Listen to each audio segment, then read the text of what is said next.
welcome to the WrestlePurists Podcast. Charlie's got a nice grin on her face. Was that an awkward opening? Joe's got a... what happened, Joe? Break it down. It was just a few seconds of silence. Yeah, it took a while for you to be unmuted, and then the fact that Manny is... Manny... It was a little bit weird. He threw me off a little bit. He threw me off. But yeah, the mute delayed us a little bit. But welcome to the WrestlePurists Podcast, hosted by myself, Manny the Hooper, Charlie, Joe Hulbert, the usual cast. Today we're going to be getting into the big story that dropped not that long ago, Kota Ibushi, AEW. There's finally been some movement on that front, it seems. Quite significant movement. And of course, we're going to do our usual Thursday thing of reviewing Dynamite, like the expert panel that we are. First things first, please like, subscribe, send super chats if you're feeling generous. Please turn on post notifications. It is always appreciated. Hope everyone's doing good. Starting with my co-host, Manny the Hooper, finally on screen. How you doing, man? All right. Just a long day. Walking in the heat with my sister's... what is that? University touring, or I don't know, bro. It's something she did. I never did it. It was like when you tour the colleges. Mm-hmm. I did it. I had to go with her. You know, everybody's shocked. They think I'm her dad. They're like, "Man, you're young, man." And I'm like 25. Old man, Manny. This is important though. So, Manny, I read your thread about this, and unless I misread it, you said, yeah, I'm just 25, but didn't explain that you wasn't her dad. No, because they didn't give me a chance. They just kind of just like, they all were like... Couldn't you have like led with that? Like I'm not her dad, I'm her brother, I'm 25. Like rather than just saying I'm 25 and letting them like try and crack the I guess, but they just kind of just like looked around, and I just felt like, I mean, I guess they don't want to have this conversation anymore. They just think it's awkward. They all walked off. I wonder why. Incredible.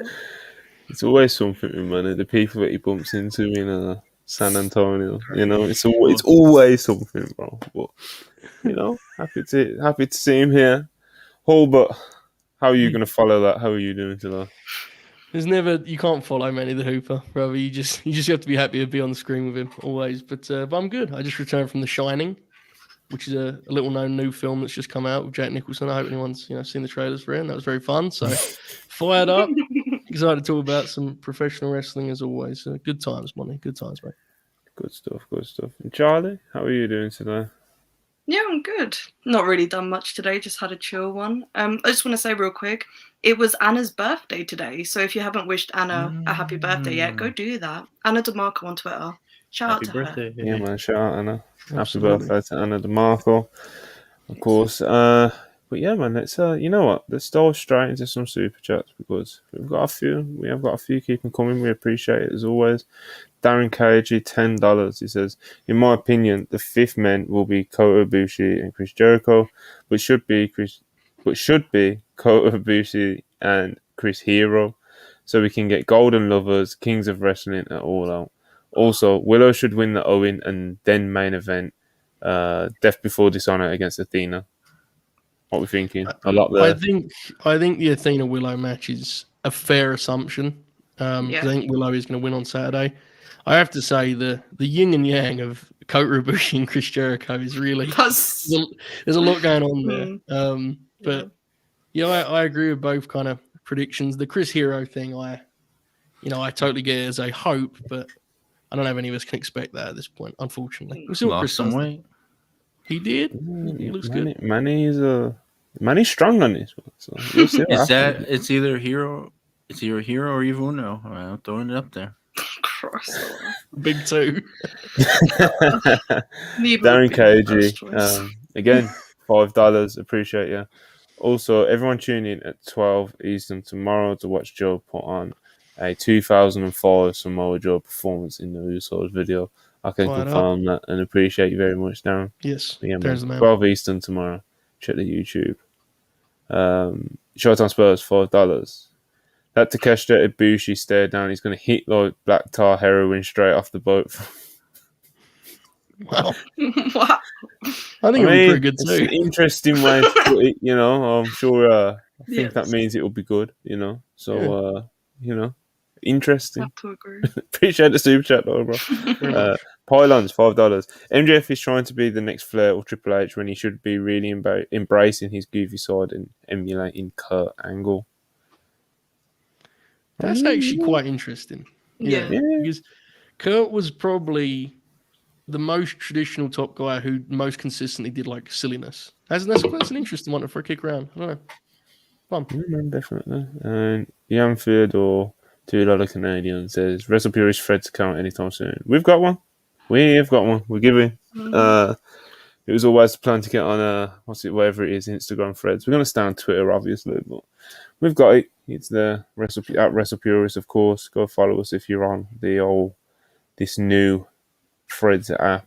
You know, it looks like a pretty decent start, to be honest. The algorithm's a bit all over the place, but in terms of like the way it functions, it seems pretty. You know, seems viable. That no character limit is going to be some problems. Oh, especially for Evil. We're in yeah, he's an old man. He probably hasn't figured out how to download it yet, so we're safe. We're safe for now. Let's go straight into the Dynamite review, and then when we get to kind of like the blood and guts related stuff, we'll get into the Ibushi news and, of course, kind of predicting who the fifth men will be on either side. So, yeah, man, AEW Dynamite. Someone please remind me of the city they were in last night. They were in Edmonton. There we go. Edmonton. We've done it. We got there. Okay.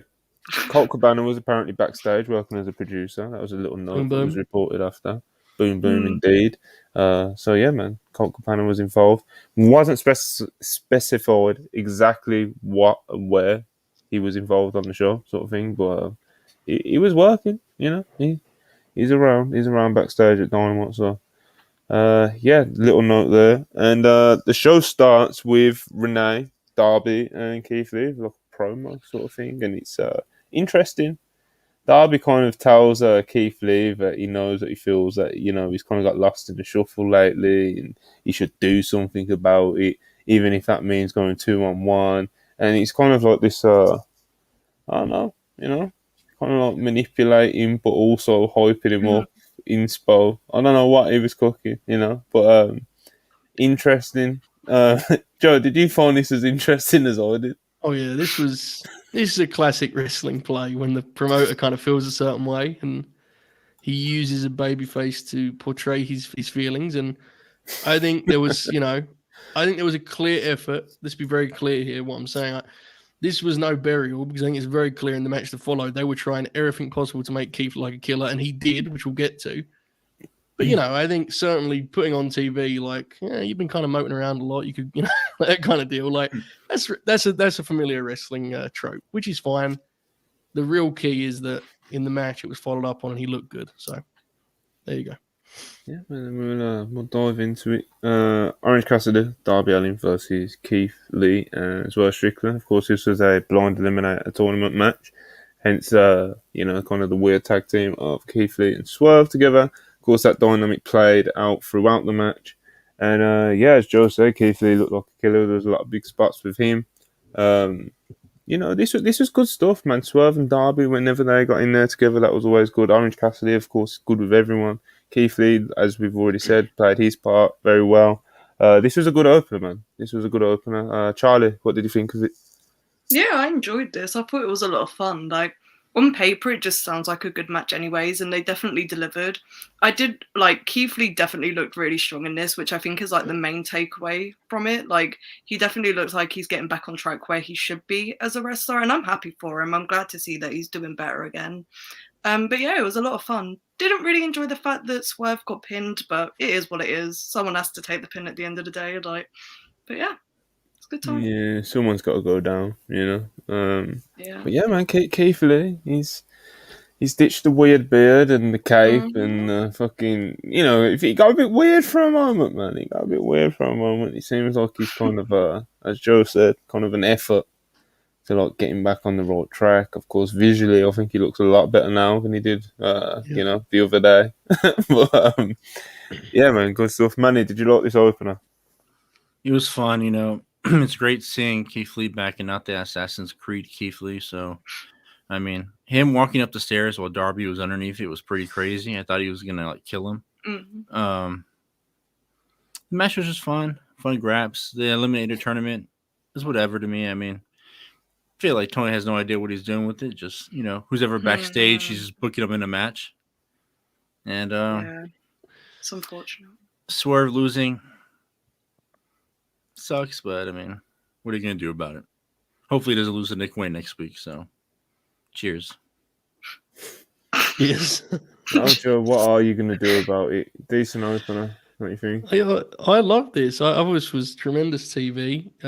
They did a really good job of, they never lost the Keith Swerve kind of thread, but they didn't allow it to sacrifice the quality of the match, right? Like they got that stuff in, but they actually use it to their advantage in terms of the match picking up and escalating. I love the stuff where like Keith doing the big Tower of Doom deal and like powerbombing Swerve through the mat, kind of that worked, I thought there was some really nice ideas there, which is a trend when you put Darby and Origin as a tag. Keith looked incredible here, which obviously again the baby faces, or at least the other baby faces, helped him a lot. But this is goes without saying. I mean, offensively, Keith is still a force. It does have to be said, and I totally get why what I'm about to say is wrong. And Swerve is a guy they want to push, you assume, but like watching this, it was hard for my brain not to kind of be like, maybe we could have just let Swerve and Our Glory be a thing for longer. Like they're such a great team. Yeah. And I totally get if the idea was we want to push Swerve, but like, I don't know. I was watching them last night and kind of just like sitting there beyond any kind of the current booking. Just in an ideal world, where would I have them? And a big part of me was thinking, man, maybe they should just be a team right now. They're such a great team. Even when they wasn't trying to be a team, they were great to watch together. But nonetheless, I get it, and that's the way wrestling goes. But I love the match.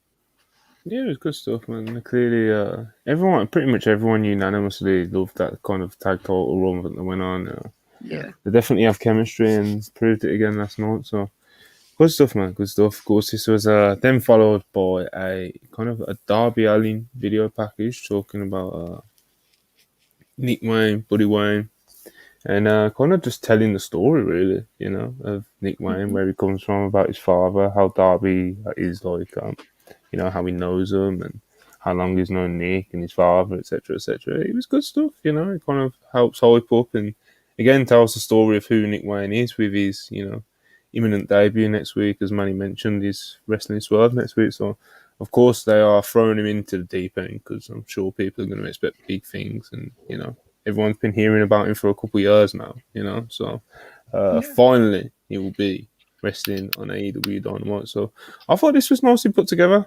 Anyone got anything to say on this video package? Very well done. Very, very well done.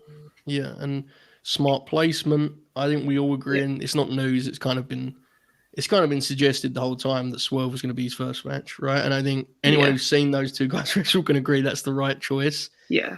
I think Nick Wayne is an interesting one because he's a guy you can give TV exposure to while beating him a lot, right? He's a kid. He's 18 years old. Like, you can have, if he goes 10 minutes to Swerve, you can very easily tell his story and advance his story with defeats. Not dissimilar to what they did with Takeshita, obviously. Very, very different. Talent's very different. I get it. But even still, it's a similar kind of blueprint you can follow. So I like this a lot. Yeah, I really enjoyed this. It does kind of feel like TK's getting every minute of TV time out of Darby he can before he goes off to climb Mount Everest. Like, he was all over like this first 40 minutes. It's very funny. But I like the video package a lot. And like Swerve is like the perfect first person. What did you say, Manny? Is he doing that for real? He keeps talking about it. Yeah, it seems like he is. So I thought he was just doing a bit or something. I don't know. Not everyone is doing bits all the time. Yeah, man, he's making the trek, bro. He's making the walk. He's gonna come back a different man. It makes that putting the AEW flag on the mountain just even more more embarrassing. I mean, I don't know. I don't know what to. Oh man. What we're gonna do with you, bro? I hope somebody takes a picture of him kneeling like that meme, like that. Stand with WWE, but stand with AEW. This is spiteful now, you know. Like Darby's out here. He's ticking things off his bucket list. You know, Hey, nobody told him to climb Mount Everest. He wants to do it, bro. Like, you know, he's in a position where he can do it. Tony's like, all right, go do it. And you know, he would have done it regardless if he was in AEW or not. It seems like. So what's your point? I mean, you could put like a Darby flag on there or something. I don't know. Just. Where have you got this idea that he's planting an AEW flag at the top of Mount Everest? He did say it, yeah, he did. I don't know why Manny's so upset about it, but I know. Like, why is it such a big issue? Tony Khan should climb the mountain and do it. I mean, not him. I think he's busy, to be honest. Imagine Tony Khan just takes time off to go climb the mountain. I mean, he has real priorities. He has a lot of stuff to run. I mean, of course he's not going to do it. It's like crazy. You know, like I said, maybe it would help a bit. You know, he goes away, he's out the box for a minute, he comes back with a whole new, you know, elevated existence. You know, it was alleged that Manny was being spiteful when he responded with, "No one asked him to do it." And he's gonna come back even colder and darker, like more broody, just like I climbed Mount Everest. You know, just did something to me. The face paint gonna get darker. I don't think that's how it's going down. You know. It's not just like this extended play for a character bit. Like it's just something he wants to do. Look, if he gets the snow when Sting retires, it makes sense. He climbed Mount Everest. He can have the snow. There you go. This guy, bro. All right. Next up, we had a Jack Perry promo, and it was of course he's recently turned heel. He was cutting his first heel, his very kind of cliche first heel promo last week, and of course he was interrupted by Hook, who came down to attack him, but he ran off. And this week he started talking about, you know, you don't want to be. He said if they're gonna sort it, let's do it like professionals, basically, in his own little heel way, and he wants the FTW title shot, but before he could finish his promo, Hook jumps in, but he manages to squirm away again. Yeah, man, more for this Hook Jack Perry thing. It's Jack Perry probably going to be the FTW champion. It'll be interesting to see what he'll do with that belt. You know, Hook's first loss. This is just assumptions, of course. It'd be very interesting if Hook just beat him flat. You know, yeah, that would feels like. But, now this is guesswork with the JAS stuff. We'll get into later. I think there's a very good chance that Anna Jay is the finish of that match. You know, I think that'd be because like if you're going to do that deal, which I'm not saying they are, it's just guesswork, but you would probably reveal it in a way that's kind of dramatic, and that could be the finish. So yeah, we shall see. I thought Jack was like, I mean, it's different. It's a different setting, right? It's a lot easier to do it here, but I actually thought he seemed more comfortable here in the little, 30 seconds of promo we got. The Hook physicality was very funny. I don't really know why it was funny, but definitely was. And it just came out of nowhere. And it was like the way that Jack it immediately ended was peak Dynamite in good ways and bad, but it popped me. Mm-hmm. It was a nice little segment. Yeah, man. Jack Perry. Yeah, Jack Perry, heel. Manny, talk to us about it. Couldn't take him serious. I don't know. Something about him just looks ridiculous. Maybe it's the hair. Maybe it's the clothes. I don't know. Might have been the shirt. It was a fashion choice. Yeah. What was the shirt? I don't remember. He was wearing it was like cheetah a pink leopard print one. Snazzy. It was like unbuttoned halfway down his chest. No. It was a very funny visual. No, I think he's definitely leaning into the heel look though, I guess. I think it was unbuttoned all the way down to like just one button. Like at the bottom. I don't know. Just to be fair, Manny, your wardrobe yesterday was a little much.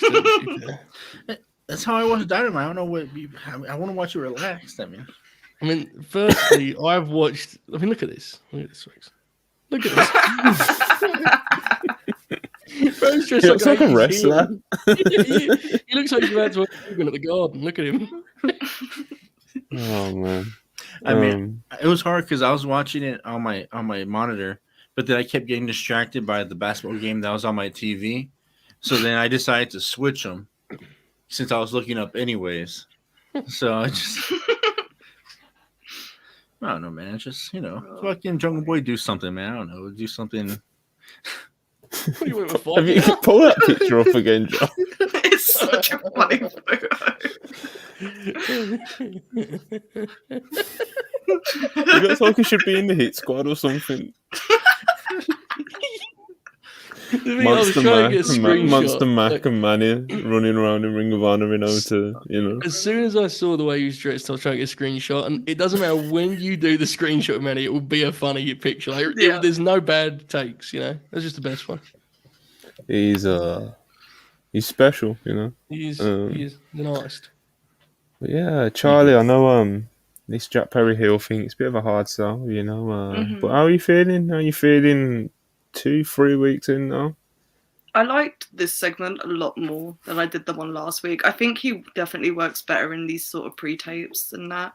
But like, I think he should just go full carny with it and just try and make the, like, if and when he wins the FTW belt, just like act like it's the biggest belt in the promotion. Yes. Like, get the streamers out, like have all the fireworks when he wins. It will just be funny as fuck, and I think they should just lean into that. Yeah, he could definitely do some art with it, you know.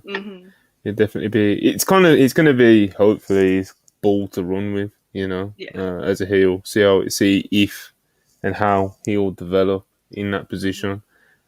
Because, you know, everyone kind of agrees. Well, most people agree that, you know, he's a very fine worker. You know, he's a good worker, Jack Perry. There's a lot of upside to him. He's got a pretty good look, etc., etc. But, you know, he has his flaws as well, and that's why you kind of throw people like this in the deep end. But we'll see how it plays out. I'm not 100% sold yet, but that doesn't mean I don't think he can, you know, get to it. So we'll see, man. What are you gonna do if the bell rings and he wrestles the same way? He probably will. He will, yeah. He'll have like a little, he'll have like a few little quirks, you know, like the Doki match. Like it'll be his style, but with a few heel things sprinkled in, you know. A lot more like ducking and diving, trying to avoid the moves and that. I need him to be like a Haas or something. I don't know. We might be a bit far out from that. I mean, come on. I mean, if he's going to work as a heel, it will have to be like chicken shit heel. Like, he's not going to work as a horse. Look at him, man. He's bigger than most of the guys. Is he? He's bigger than Hook, I guess, right? He's bigger than MJF. I mean, not physically, but I mean... No. He's taller physically. Bro, what the fuck? He's taller than him, just not, like, muscular. MJF got like fucking 40 pounds on him or something. I told you last night. I mean, it looked like MJF just came out from a peak cycle, man. He just came out like that. He was just glowing. I mean, he made everybody in that. He made the Butcher look bad, bro. Manny wants Jack to be doing like the big shoulder tackle spot in the middle of the ring. You know, not budging. Throwing lariats. Yeah. Well, fuck it. I'm not sure about it. I'm not sure. Anyway, next up, we've got we had this MJF and Adam Cole in the gym segment where they MJF benched like 300 and something pounds. Throws it. They're making jokes about fat people. They're they're going back and forth about Tony Schiavone to find the mutual ground there, laughing with each other. They're getting friendly, Joe. You know, the bonding manner. You know, this is real investment for the people. You know. And, MJF, he gets on the bench. He does, 315 pounds, 350 pounds, whatever it was. Hands it over to Adam Cole. MJF is like, oh, there's no way. You know, there's no way. There's no way the boy Adam Cole can handle this, you know. Adam Cole, he gets on there, Joe, and he smashes it out, mate.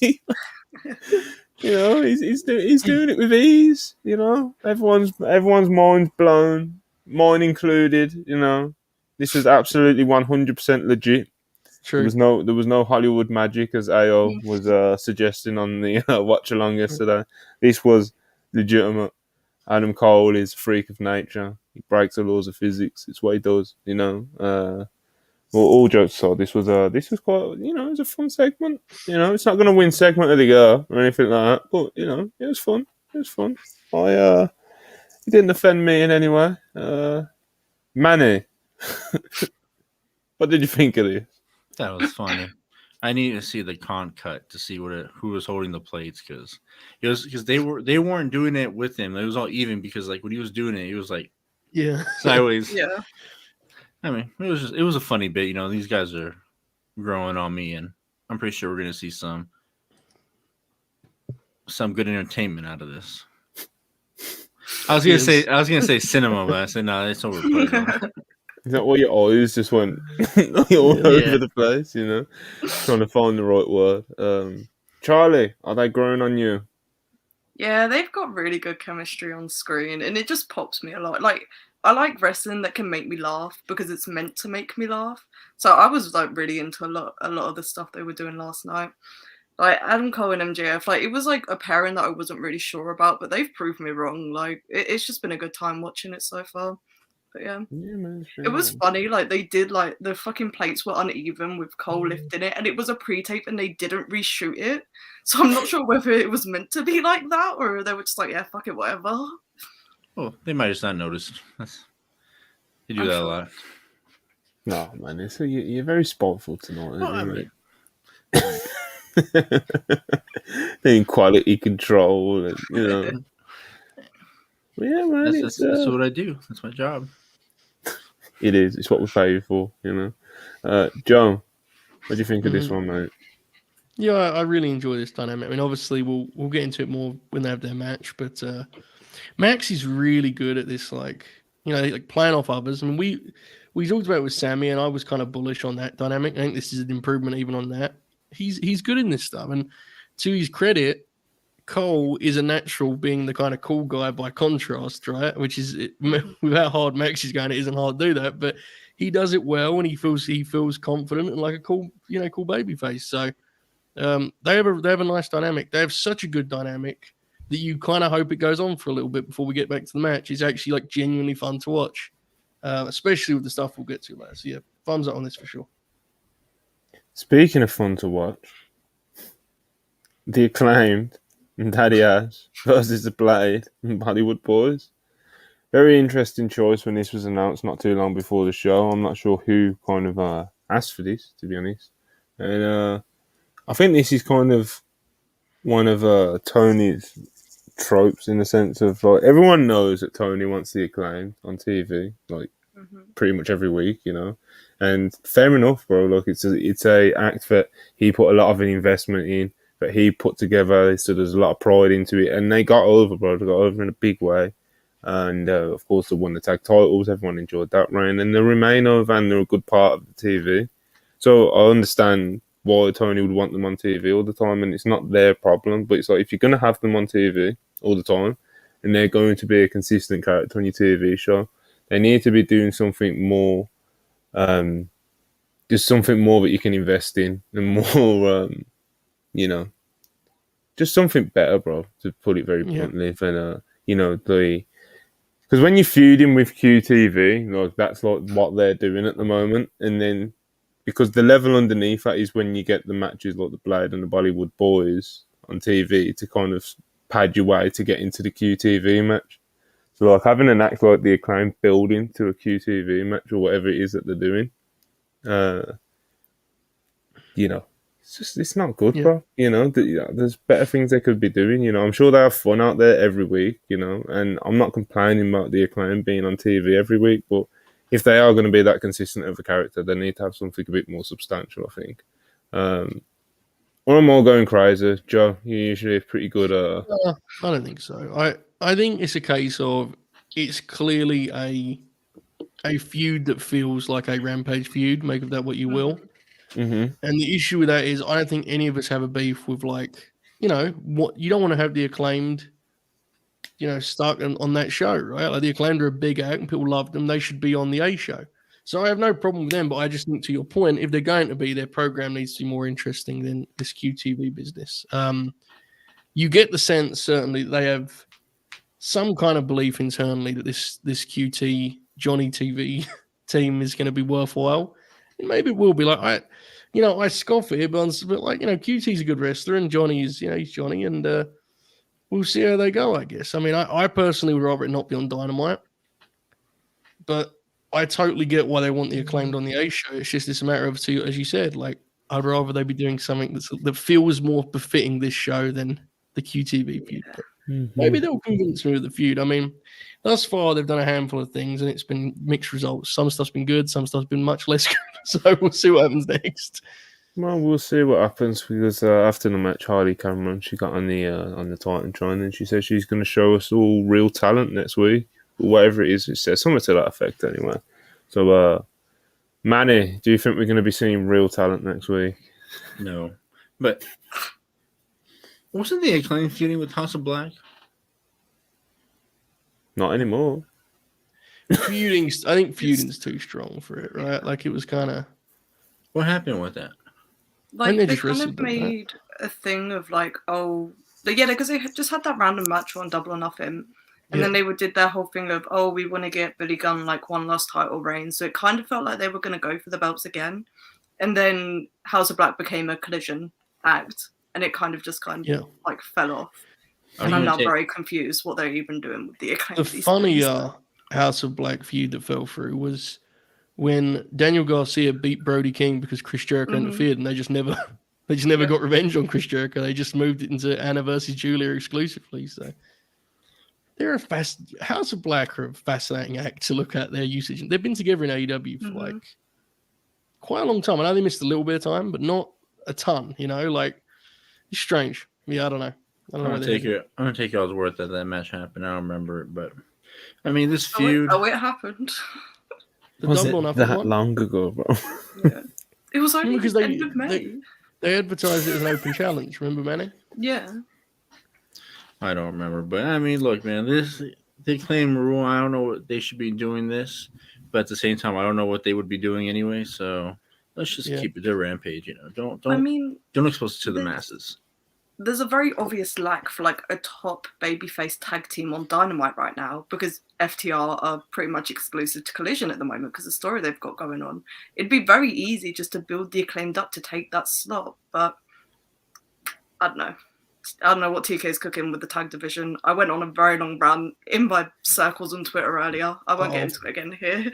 Well, you can get it. You can it's what we do. It's what we do with professionals, and we break these things down. Because the AEW tag division is it's a fair talking point to bring up. It's not where when I think of the AEW tag division, I always think of remember Matt and Nick Jackson at the AEW press media thing, the very first thing they did for it, and they're building up tag team wrestling, and they're going to make it main event pay-per-views and really mean something, and they did that for an extended period of time.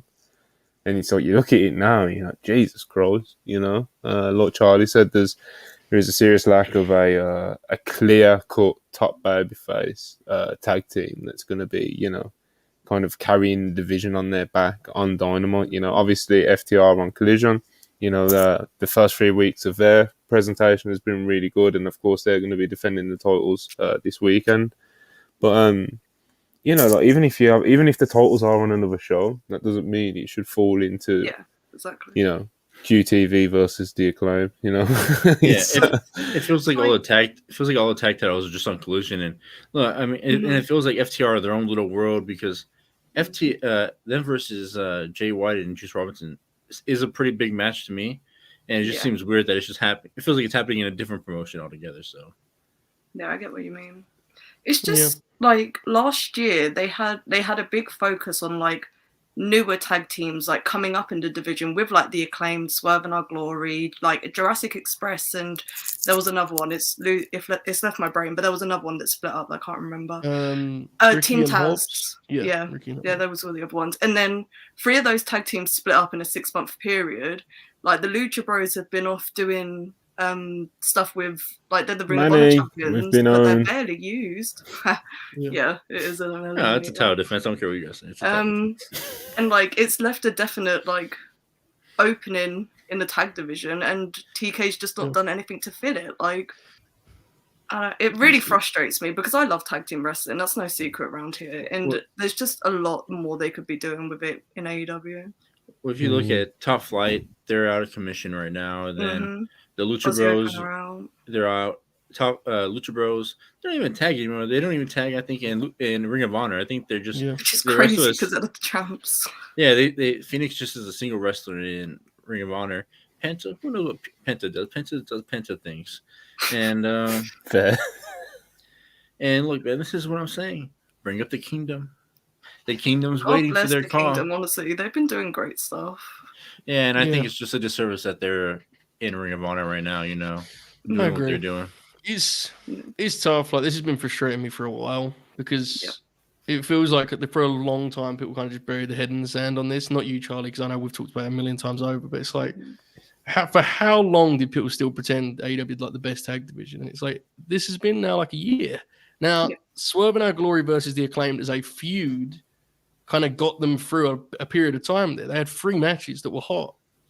But by the time that ended, it was very clear, like, you were left with not very much. And that's why, I have to almost stop myself from scoffing at a QTV tag team because it's like, what's the alternative? Well, who are the other teams they can wrestle? Like Butcher and Blade, 2.0. I know the Acclaimed did they did a little feud with 2.0 about join the JAS. Yeah. It's like, it was short-lived because it's like, bless 2.0, but you're not going to convince people that they're a serious tag team. Like, it's gone that moment in time. So, I don't know. I think it needs serious attention creatively, and it isn't like it isn't a one-team fix thing. Like, if O'Reilly came back next week, it would be sweet to put him and Roddy together, and they could have great matches with all the teams we have. But, like, that isn't – the issue is more fundamental than that, Like, it's just it's a weird situation they're in considering where they were at, like 2 years ago, 18 months ago? Yeah. Very weird. I mean, I had high hopes for the Blind Eliminator, like, oh, we could have something really cool with this. Yeah. And then it came very clear that this is just an MJF and Adam Cole, like, story thing. And that's basically the whole reason they're doing it. And it's like, even with that, FTR have not acknowledged that at all. No. And they're the tag champions. Like, they're fighting for a chance to get to those belts. Like, that's where the brand split thing is, like, bizarre to me, because it's like, it's not a brand split, but some of the talent is clearly taking it as a very like firm brand split, and it's like, to Manny's point, he's used the phrase earlier, I'm just taking it from him, but like, FTR feel like they're in a different promotion.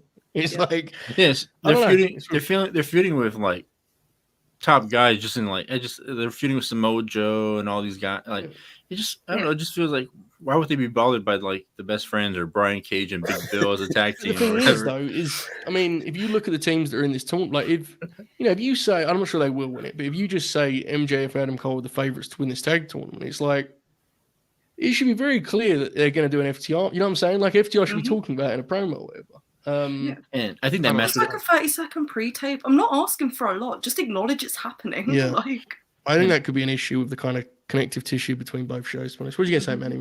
I think that match is going to rule if they do FTR versus MJF and Cole. But if anything, I don't think it's going to happen on Dynamite. If anything, it might just happen on Collision if they do it. So it's just like, what's the whole point of doing this blind eliminator tag if it's not going to happen on Dynamite? I think it's very apparent that, and we talked about this when it was coming up, and we were assuming it was going to be a more clear brand split. The trios belts need to be on the other show. If the trios belts are on the other show, you have a more fitting split, right? Because you could have more like high octane, high speed matches for the trios belts on Dynamite, more traditional tag wrestling on Collision. That's not perfect, but at least it would make sense. Right now, you have both of those belts attached to acts that feel like, through 3 weeks anyway, Collision exclusive. And Malachi said as much. So yeah, they don't want to be on Dynamite. So even Brody. My bad, Joe, but Brody even makes it clear on Twitter all the time. Like, he's a collider, bro. He doesn't give a fuck about what's going on Dynamite. So it's just like, well, you gotta take the set belts off one of them. But I don't think they're taking off FTR just yet because I think they want to do the Aussie Open match still. So I think just take it off. Just take it off House of Black. I mean, I don't know who they're gonna beat because there's like no trios either because they're all busy doing stuff. So who knows? Yeah, I don't know. Yeah, I think a combination of Joe and Manny solutions where you kind of have the trios and Dynamite, but you need to get the belts off of House of Black for obvious reasons now. To pull that off, and obviously you have the tag titles with FTR over on Collision and let them do what they want to do over there with that. And like Joe said, you've got 2 different types of tag wrestling on either show then, rather than it all kind of the Dynamite division being kind of left like this. Anyway, speaking of the Dynamite division, Renee and RJ City do a draw for this tag team eliminator, which was fascinating because Matt Hardy was already there as he had been drawn. So we was only finding out who Matt Hardy's partner was going to be, and it was Jeff, not Jeff Hardy, but Jeff Jarrett. Very interesting pairing for sure. Speaking of the tag team division, why is Jeff Jarrett here again? This is the solution, Charlie. This is the fix. We've found it. I don't get it. I don't understand. I wish they, because I wish they did this pairing of like Sting and Dustin or whatever. They I don't know. I just want a random guys because I know Sting says he doesn't want to do singles matches. So just put them in a random tag and then old guys that would actually be a cool tag team. Yeah, I just want to see cool guys. Matt Hardy and Jarrett. I was complaining about it, and somebody said, "What about Captain Insano and Wardlow?" And that popped me huge. Just like I just want to see like funny, weird tag teams. I've got to be honest. I was with you both on this until they showed the graphic for Garcia and Sammy versus Jeff and Matt, and I was like, "Well, hold on."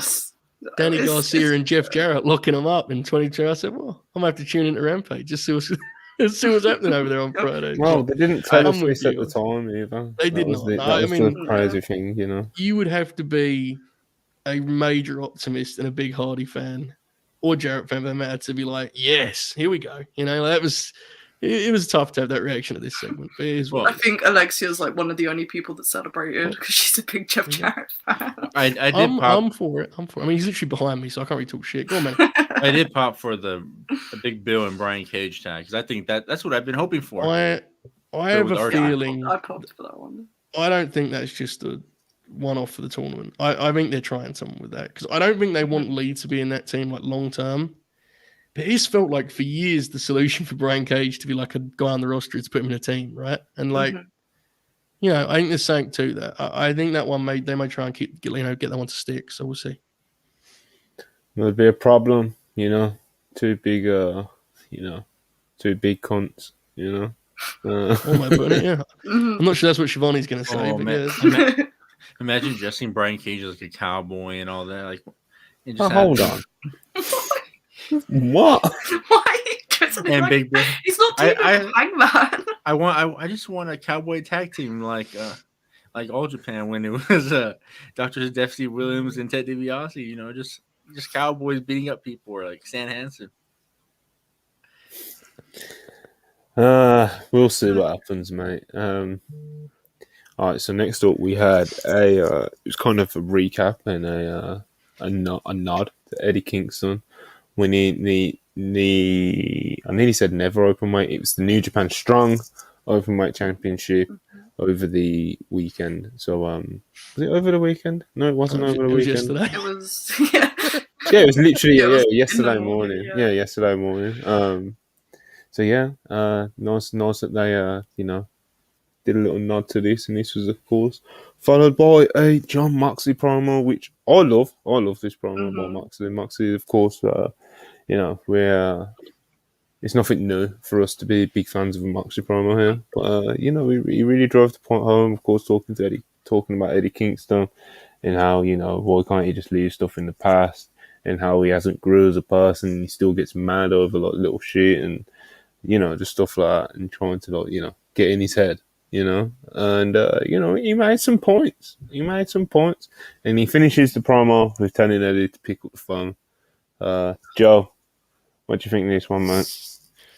Loved it. I always think that Moxley's content is just terrific, and it was no different here. I think there's some really interesting ideas within this promo, because Moxley is both right, but also, he's not looking at this with the fullest perspective, right? Because it's like, he phrased it as, with both the sports giving us both anything we could ever want. And it's like, well, I mean, Eddie Kingston's achieved an awful lot in AEW, but certainly I think it's fair to say that he has stepped on more grenades than just about anyone else. He's fallen short an awful lot, whereas Moxley has been the guy. And I'm pretty sure that's what Eddie will tap into with his own promo, which will pull on the heartstrings for the audience without making Moxley a kind of mustache-twirling villain, which he shouldn't be. This is conflicted because, let's be real, the audience wants to see these guys be friends, but they're going to fight. And how you get there is important. You don't want to throw away who Moxley is as a character. So I thought this did a fabulous job in that, and I just love what they're developing with this. You know, I think it's one of the more compelling things in the whole promotion, in the whole industry for that matter. And on a bias level, I'm getting increasingly bullish on my prior prediction of Wembley Stadium. It just feels like, because you can tell Moxley's locking in on that focus now. And we haven't got long now, right? We've got 7 weeks. Like, we're headed in a certain direction here. Eddie's off for the G1. It just feels like something to not expect, but hope for anyway. So, I love the promo. I'll definitely be hoping for it. Absolutely. Yeah. I need to see that, you know. Manny, what did you think of the Mox promo, man? I didn't really listen to it, but damn you, man. I was on here, but I watched the show again earlier. I think I just professional because I knew, but it's around 6 p.m. Eastern. Yeah, it's a review. It was like a minute pre-tape. You could have rewatched. Look, to go on Joe's point, I don't want them to be friends. I want Moxley to kill him. And then, I don't think that's what Joe said. That wasn't what Joe said at all. Yeah, that's what he said. No, carry on, man. Don't worry. Go on. And then I just want him to kill him, and then Eddie just builds back up to when he finally conquers him, wherever the match happens, and he builds him up to go win the world title. And hopefully at Arthur Ashe, I won't be there, but I want to see it in that big stage. So that's just what I want. What I love about Manny is he'll be like, I want John Moxley to kill Eddie Kingston and then Eddie to slowly rebuild, beating John Moxley in the rematch and then wrestling for the world title at Arthur Ashe Stadium, which is, I believe, 3 weeks after Wembley Stadium itself. So Manny is, I mean, timelines are not the Hooper's strong suit, but he's got a lot of ideas. He's got ideas, man. That's what you can ask for, man. It's what we respect. Yeah, Charlie, you a fan of the Mox promo? Always fan of a Mox promo. He could cut a promo on a fucking brick wall and I'd probably be a fan of it. He's just one of the best talkers in the business. Like, there's no denying it. I'm really excited to see how this all plays out and whether it's something that AEW continue to reference while Eddie's off doing the G1. I really hope that they don't just let it like fall completely to the background. Because they have a habit of doing that with storylines that are like off TV for a few weeks. It's happened before. But I really do think this is going to be the Wembley Stadium match. Like, not even just because of buyers. I feel like that's just the place to do it at the moment. Like, it just fits like the vibes too much for it to not be there. The only way it won't be is if Eddie doesn't like go through the G1 without getting injured. So fingers crossed. Yeah, he's fine. that does. We'll be praying. We'll be praying for Eddie. It's worth noting. I loved the recap of what happened in New Japan. Yes. That was tremendous. It was so cute. Yeah, he got graphic. Yeah. Congratulations, Eddie Kingston. It's him hugging Homicide. It was beautiful. I said on the watch along, that's all I wanted. It's tremendous, and I know you can't do it every time because sometimes you have like separate, separate kayfabe signs, right? It's hard with wrestling, but whenever you can do this because it gives it such a great sports feel, and it makes the AEW guys seem so awesome. Like the idea of like Eddie was just in Japan winning a belt, it elevates the talent, right? I love that stuff. It's tremendous. So good. Good shit, man. Good shit. I'm gonna dive into some super chats again. Darren Walker. He says £5 with £5. I'm sure Joe will be watching big match tonight. Mostly Machine Guns versus Leo Rush and our boy Nick Aldis. Any views on Ring of Honor pay-per-view? I find it strange no matches have been booked for it. Well, funny you ask, Darren. It appears that tonight Eddie Kingston has kind of dared or requested Mark Briscoe challenge Claudio Castagnoli. So that is seemingly the world's title match, which you would assume means Joe will be opened up to wrestle Roddy again, probably, right? That would probably make sense for Joe. So, I mean, if that's your top two male matches, and if we assume Athena that Athena wrestles Willow Nightingale, and maybe the Lucha Bros wrestle, who could they wrestle, man? Go on, give me a name quick. Big Bill and Lee Moriarty. The Kingdom. Yeah, sure, the Kingdom. Next thing you're getting your $35 from old Joey Bing Bong. Right. No, but in all seriousness, it's the lack of promotion for that brand and show is insane. Crazy. Like genuinely, yeah. It's in 3 weeks, isn't it? Like, yeah, less. Jesus. I think it's 2 weeks tomorrow. I think. Oh. I hope Roddy wins that TV title. If they do that match, I mean, that'd be some real shit. Joe needs to lose that belt. Yeah.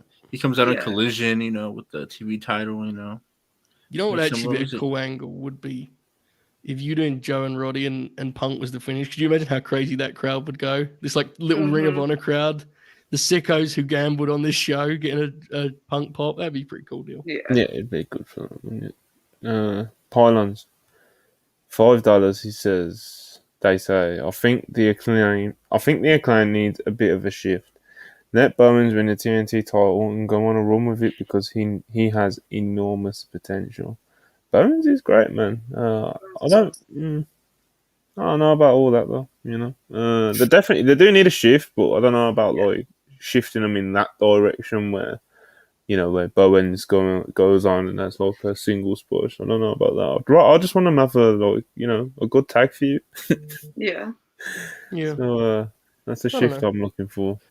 I definitely think there's a way to do like you could definitely do the act where Bowens wrestles a big singles matches while Max kind of wraps into the ring. I don't know if they need that right now. I mean that with love, but like let's be real. Yeah. Would people be sitting there like, man, I want my money back? Like Bowens is great. Like he's the workhorse of the team. I think Max would accept that and concede that. No beef. It's just is what it is. I think they'll do that eventually for sure. Mm-hmm. Luke Grieg, £10. Appreciate you, mate. I'm taking my wife who thinks wrestling is stupid to all in for our first wedding anniversary. Joe, will you sign an 8 or 10 for her? Oh yeah, I'll do that for free. That's tremendous. That is not real grabs. That's real love. That's real love, folks. Shout out to Luke. Incredible. Happy anniversary. Real grabs and real love. You love to see it. Absolutely. The big Wembley, I need to get back on like my Wembley horse again, When it was first announced, I was really fired up. I was talking about Wembley caliber talent. I was talking about Tony being the big man. I need something to spark me up again. I need that first match announcement or something. I need Eddie announced on the card, and just need someone to point at the sign, and I'll be all in again. Excuse the pun, but. That's what we need, Yeah, that's what we need. It does pop me though, like I think I can't remember what it was. It was like the playoff final or something, John, at Wembley. It's like you see it all in going around the pitch, pop, It is so cool. Like genuine. I know I tell this kind of on an anecdotal level a lot, but like my dad's been watching AEW now for like 2 years. And when they announced Wembley Stadium, I think he had a moment of like, wait, the more fucking lunatics watch this, it's not just me. He's blown away by this. Because I said to him, like, it's going to be Wembley Arena. Because we heard Wembley Arena like way back before they even announced it. They were talking about Wembley Arena. And I know other people that may or may not be on the screen heard other things. And then when they announced Wembley Stadium, it was like, oh my God, they're really doing it. As the new advert says, yes, we mean Wembley Stadium, which fair. Indeed, fired up. Hell of achievement, But yeah, Luke, hope you both enjoy the anniversary. It'll be good vibes, So hopefully she can kind of get swept up in the atmosphere of it, Atmosphere. Hopefully she's not bored, because if she's bored, it's going to be a long show, brother. Boris Johnson, $5. Joe Meow China, missed you at the cricket today, but I've got tickets for Wimbledon, centre court tomorrow. Strawberries and cream on me, literally, devil face. That one was at least kind of funny, I suppose. Credit that one. I like how bright the emoji is on there. wasn't my focus. Oh Jesus! Carry on. Another one for you, Joe. You're quite popular, mate. Ron, $4.99. Jojo, you wearing red? You have a beautiful white skin colour and blue ice water in your veins. Red, white, and blue. A true American. Love you, little bro. The content does seem to be more kind of dynamic tonight, which again I credit. You definitely have you have your fans, mate. Margaret, another one, $1.99. Joseph, my dear, are you threading? I can't find you. No, I'm not. Definitely not. Hulbert's not on thread yet, but I'm sure he may give him one day, But WrestlePurists are on threads, so go follow us at WrestlePurists over on threads.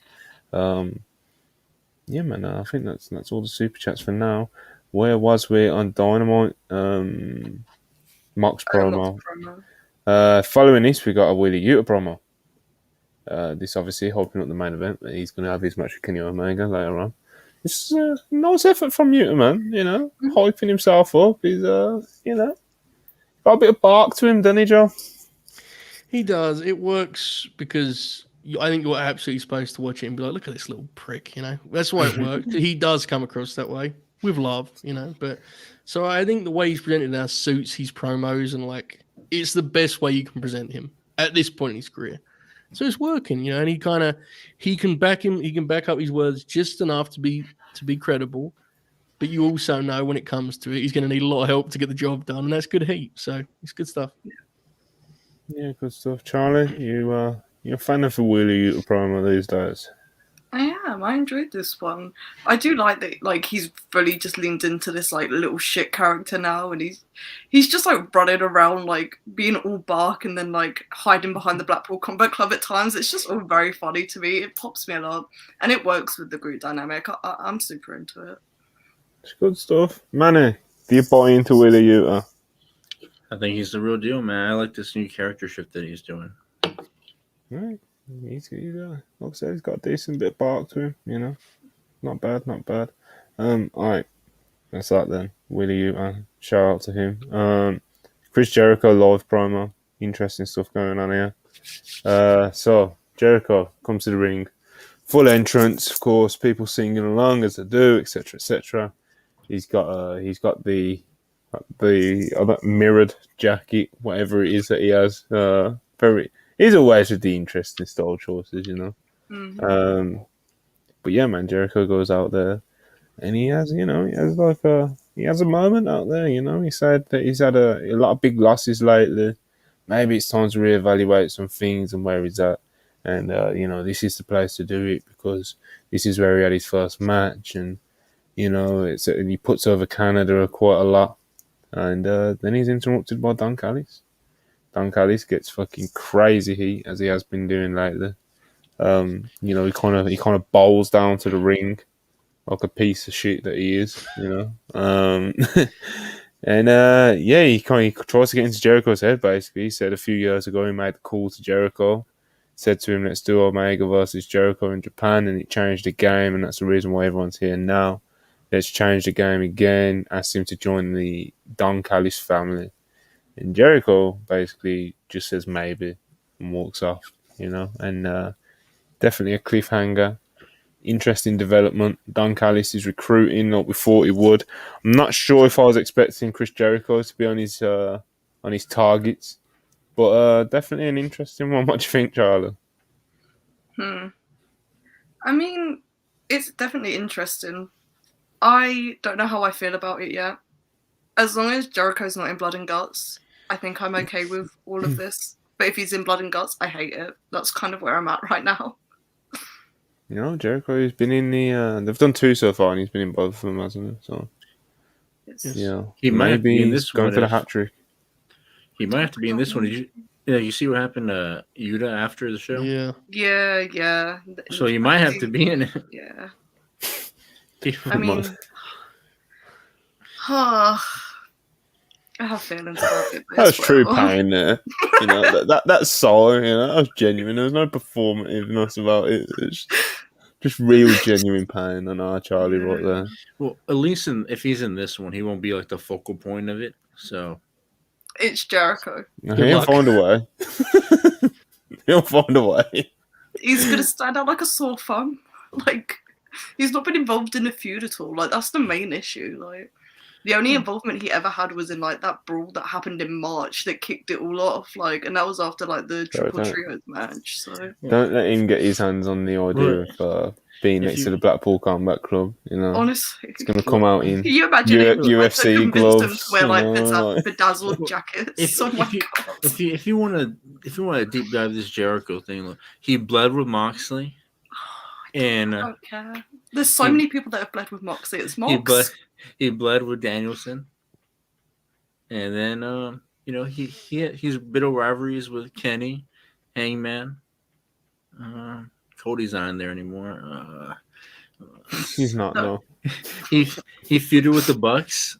So I mean, I get the logic. I just don't like it. Oh, I don't like it either.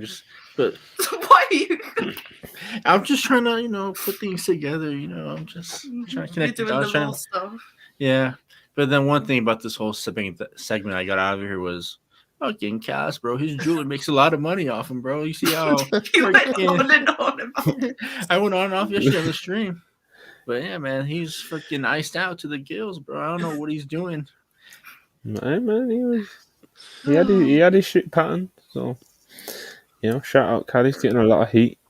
Iced out, as Manny said, and we'll see if Jericho takes up the offer. Very interesting, though. Yeah. Anyone got anything else to add to this? Well, I totally share the concerns Charlie has, but I will say I actually thought the segment was really good. It was really well done.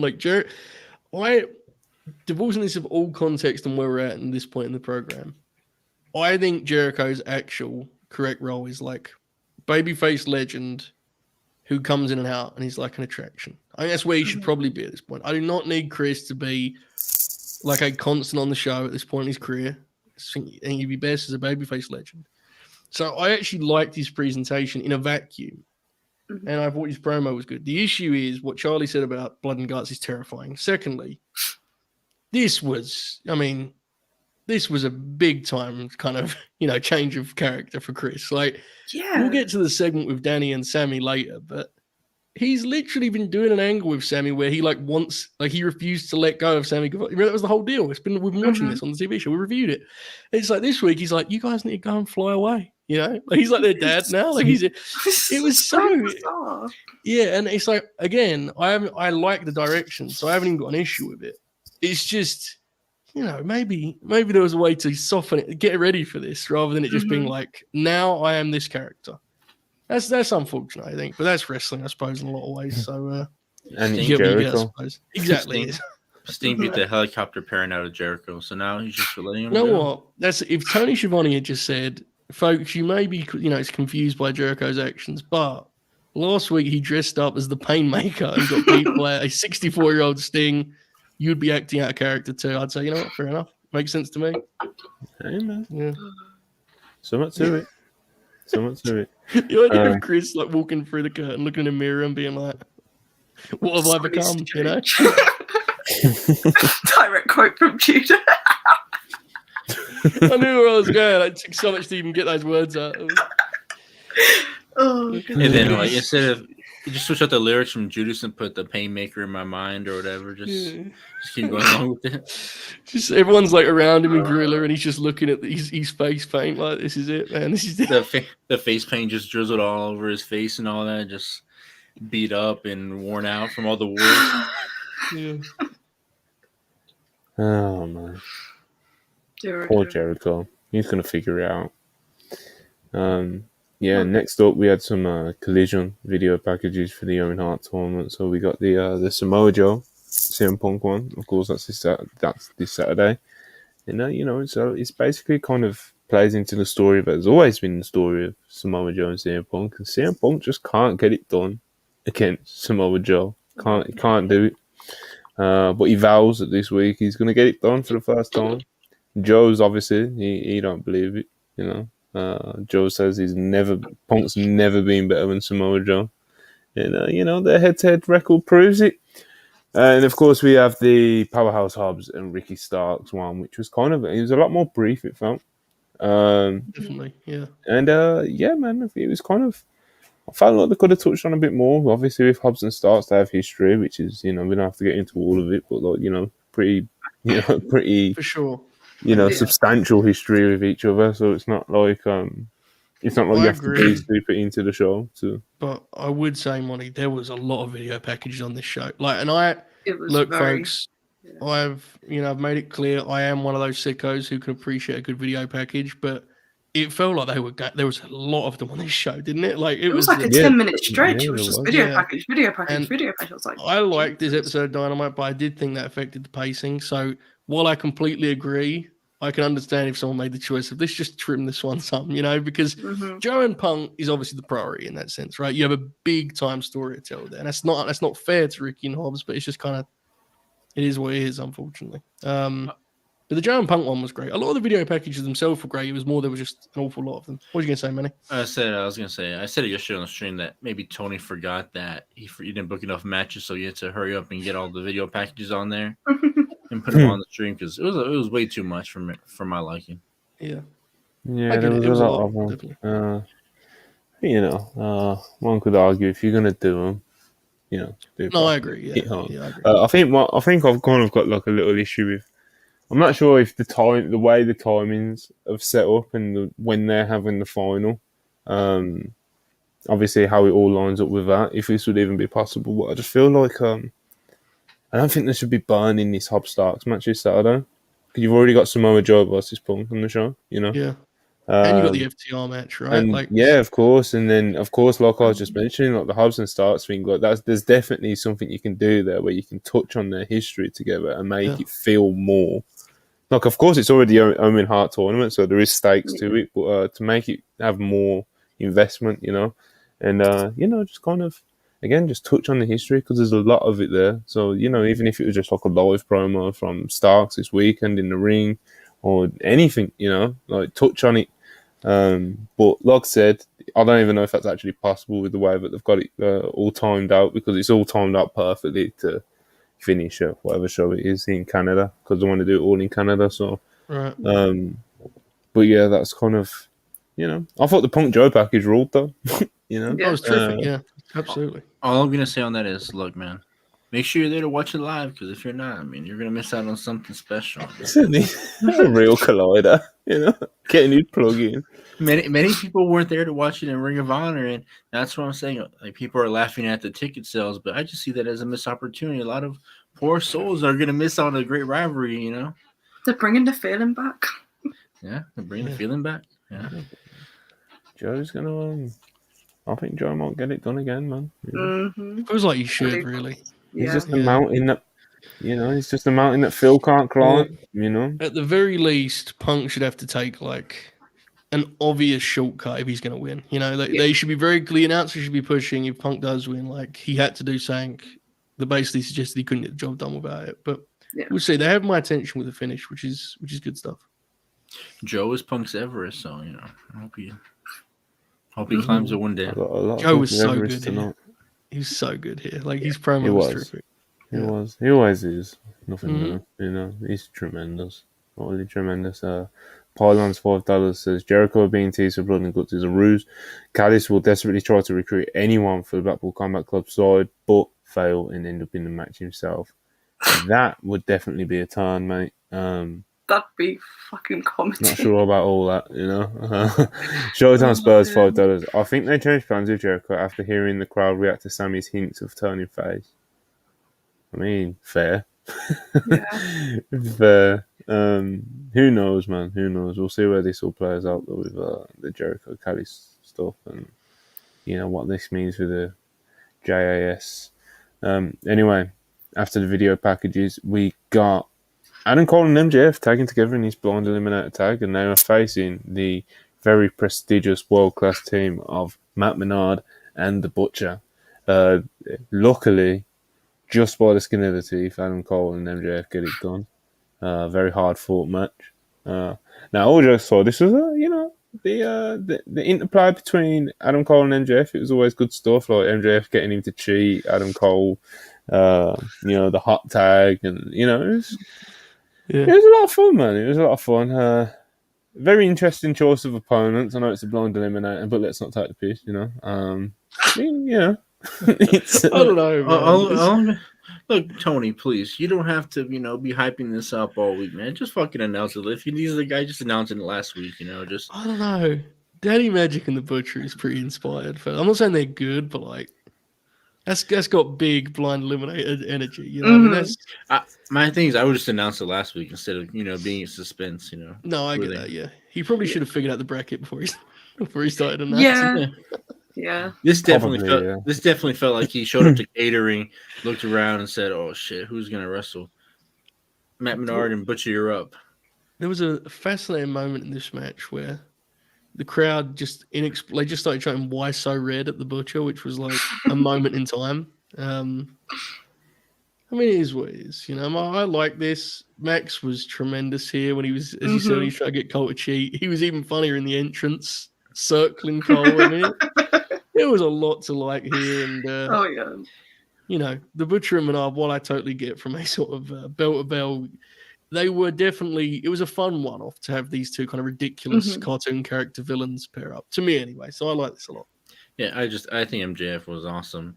During all the entertainment part, him copying Roddy to do Undisputed was just great stuff. I mean, you can't write this stuff down. I mean, it's just great stuff. So. You probably can. You probably can. They probably talked about it. The crowd was super into this, so like I didn't realize how loud they were because like when we were watching it on the stream, I had my TV quite low, but when I rewatched it earlier, they were so loud. I didn't realize that, but they were super into it, which is cool. It was a really good crowd. I thought it was a fun match. For like what it was and who they were wrestling, it was a really fun match. And Max and Cole's dynamic together, like the post-match stuff, was some of the funniest shit I've seen on a Dynamite. Like that's meant to be funny in a long time. So. My favorite stuff is when people were saying the confetti or the streamers falling on MJF was planned. I said no. I mean they always fall to that side. It always happens, yeah. So I mean, it was just awesome. I didn't know if I was gonna like this dynamic duo, but they're actually really fun, and they're gonna be a great tag team to watch for this 2 weeks that they're doing it, maybe 3. Well, I'm really glad you're enjoying it, Mama. I am. Indeed. After they get the win, MJF asks Adam Cole if he wants to do a bro session this weekend, which was a very interesting way of wording it, but of course for comedic effect, and they hit the right notes. And yeah, Adam Cole gives in. He's like, "Fuck it, why not?" So there, bro session this weekend, Adam Cole and MJF. So looking forward to another video package of that. We'll see how that goes. And as Adam Cole's about to get in the ring, MJF stops him and he says to him, "Happy birthday." It was Adam Cole's birthday yesterday, and there's a whole like a little mini party for him arranged by MJF. He had a bunch of people come out from the back. They've got cake, they've got everything. They all get in the ring. MJF is singing songs, singing happy birthday to him. He's going for it 100%. It's beautiful stuff, and yeah, man, it's a lot of fun. And, after the fun is starting to settle down, MJF says there's one last thing to do, make a wish. You got to make a wish. And as Adam Cole leans into the cake to make his wish, MJF goes to smash his face into the cake, but he fails because Adam Cole, he switches it around on it. MJF ends up with cake on his face. And I guess a significant part of all this song and dance, literally, was at the end of this, Adam Cole he leans down to MJF and he says that he appreciates that he went through all this for him for his birthday, and thank you, my friend. And yeah, man, it looks like this relationship's growing, man. It's beautiful stuff, Joe. I don't think he should trust MJF. It's very much dumb Sting from back in the day, like why would you trust MJF? It don't make any sense, Thus far, he is a step ahead at least. Hopefully they keep that, because I agree with you. This Max is so tremendous in these segments. Like, him telling the camera that he was going to push Cole into the birthday cake is like such a tremendous like dickhead behavior, Like, as soon as you knew it was going to backfire, which makes it even better. I will say, and Ben brings up in the chat, and this is not a hindsight thing, because I was bullish on this when it was happening, but I get why he wants to be a heel. And it's like his thing, his bread and butter. But when I watch Max like tease the babyface thing, a big part of me is like, he should probably just be the top babyface in the company. Like, they love him. Genuinely, they absolutely love him. And I felt that way at Full Gear. I was big on the idea that he just won as a babyface, and that was the guy. And I get why people are torn on it. I totally understand. But they are so willing to play along when he goes in this direction. They are so ready to cheer him. And it's like, that isn't a common trait. That if you can do it, do it. That's the biggest role in the business. So that's a small thing. It has nothing to do with the segment, but I fights bring up. But I love the segment. I love what these guys are doing. It's really fun. Yeah, I tend to agree with you. You know, like, with the direction it's in and we're going in, like with the build, like, because it's quite a weird feud with Mox, you know, especially with the heavy-handed teasing of him turning babyface. And, you know, it just felt like it was time for that kind of some sort of character development in that sense, you know. And it's kind of been more, and obviously MJF is great, but he has kind of been more of the same MJF, you know, with his title reign. I definitely would have been all in on the babyface turn if it would have came at that point. I'm sure it will come at some point in the future, but timing's very important in professional wrestling, and you know, this kind of leads on to an extended conversation, but I'll get into it after we finish the Dynamite review, I guess. But yeah, anyone else on this MJF Adam Cole happy birthday, sing and dance, etc., etc.? I just love how like into it people are, like not even just the crowd, like it's getting over huge online as well, and it's gonna make the turn like even more bittersweet. Picture, man. What's happening? My bad. I had to blow my nose. I didn't mean to distract the show. My intention was not to, but I forgot that was my. Anyway, carry on, Charlie. My bad. But yeah, no, the turn's gonna be even more bittersweet. And like, I saw a few people talking about it online with the way that Cole's acting. People don't know who's gonna turn. Like, I think it's very obvious that it's gonna be MJF. But I do like the fact that they've got this dynamic that they're just like, wow, maybe it could be Cole that's the dick here, like, because he's taken advantage of Max trying to do all like these nice things for him. So it's interesting, and I am actually excited to see where it goes and who turns on who, because I still think it's going to be Max, but it'd be a hell of a swerve if it's Cole. It's quite interesting. You got Joe's gears turning, and I could visibly see your brain. I said yesterday on the stream, I said, why is Adam Cole being such a dick to MJF? I mean, he's being nice to him. You have to really you have to go so far with it for it to not feel like just what MJF deserves. You know what I'm saying? So that's like, it'd be interesting. I guess that's kind of what they did with Jericho and Owens back in the day, right? I guess. In the end, it was just Jericho actually sincerely likes him and Kev turned on him. I was, you know, the kind of, granted that took place over around 8 months though, so I haven't got a time, but I'm intrigued by the idea. I'm intrigued by it, definitely. Yeah, man, especially after what we were just talking about MJF being a babyface, you know, there's been a million, you know, double turn, they should do it, you know, you hear it like once every year, you know, but I can't maybe, wait just maybe. It'd be interesting, especially, oh, sorry, Manny, go on. No, I was gonna say I just can't wait for the eventual, like Adam Cole gives him a scarf or whatever, and like when they give him a clipboard. You already gave him one. Oh yeah, yeah, he did. No, that was didn't he do it with Sammy? It was Sammy, right? Didn't he give Sammy the scarf? Yeah. You're getting your MJF best friend angles mixed here, bro. Oh, he does it a lot, you know. I wasn't watching the Fed back then. I don't know. It wasn't the Fed, but fair. No. Wait, what are you talking about? No, man, forget about just. Oh, we're talking about Sammy Guevara. I think you're talking about like Sami Zayn. Bro, he remembers so little of Double or Nothing. You know. He's just decided it's WWE now. You know, yeah, I definitely think it'd be interesting, especially with like this CM Punk heel turn that's definitely coming up, and CM Punk doing like his whole title bit in that, and them inevitably like they're gonna clash eventually again, and like you can't, like, I guess you could do it as them both being heels, but I think it would be a much better program if MJF's a babyface and Punk's a heel. So it also makes there's options. Adam Cole was MJF's hero too, so it'll be a good wrinkle. Another hero turns on him. Amazing. It's interesting. All right. Next up, we got Britt Baker promo. No, it's just basically putting over the match. She's about to have Ruby Soho. She's brought the Owen Hart tournament bout with her, and man, she's fired up. She's ready to go. Britt Baker, of course, she was ill last week, so it's good to see that she was, at least well enough to get cleared and wrestle. Right. Next up, we're back with Jericho. We're back with Chris Jericho, and Joe referenced it earlier. He basically tells Sammy and Daniel Garcia are kind of there, and they're kind of like, "What the fuck's going on?"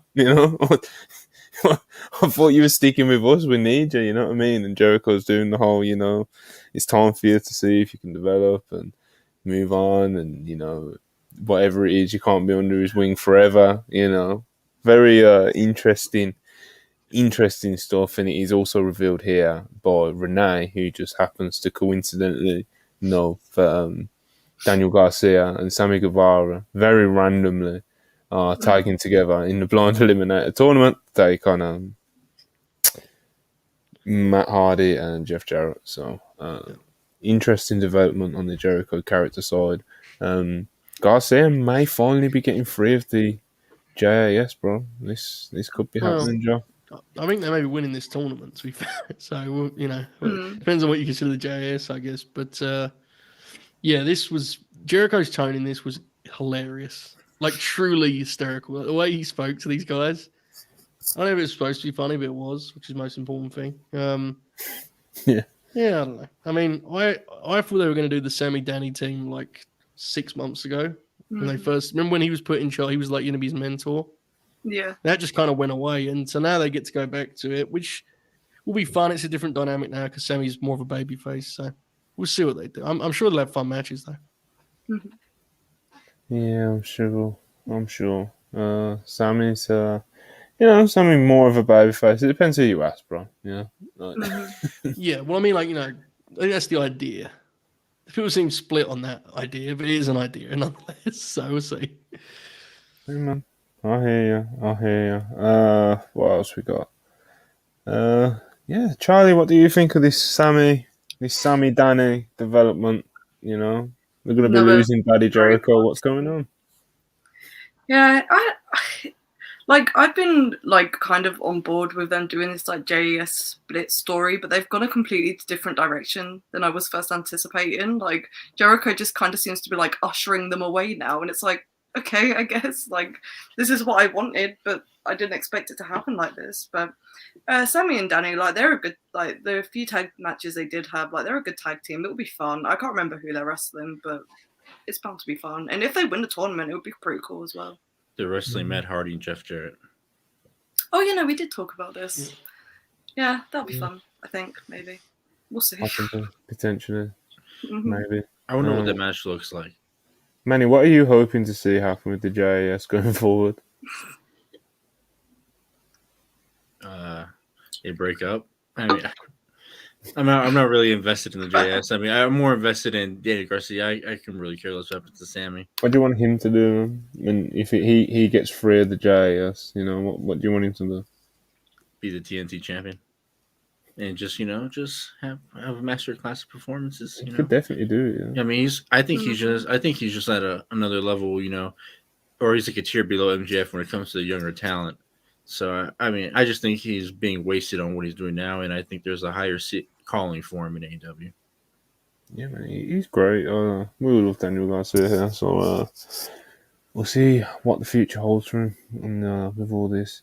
All right, next up, Owen Hart tournament. Ruby Soho versus Britt Baker. This is certainly a match. A lot of interference. Britt Baker loses. Pinball Ruby Soho. Outcast, of course, were involved. They were involved a lot during this match. And, it was certainly a match. Those of you, of course, who was watching the live stream, he was being very polite about it. But, I don't think you were asking people star ratings before it went into it. And you're just... I said going into it, over or under 3 stars. And basically everyone said over except for Manny.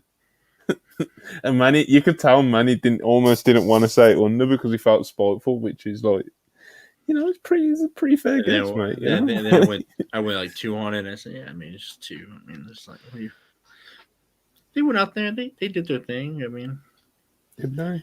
Whatever their thing was, they did it. Did they? I mean, I like Ruby Soho a lot, and I think Britt Baker, of course, is a big star, and I think she's definitely capable of a bit more than what we saw of her last night. But this just was not their... Maybe they just don't have the best chemistry, because last year in the Owen, it wasn't the greatest showing for either of them. So, I don't know.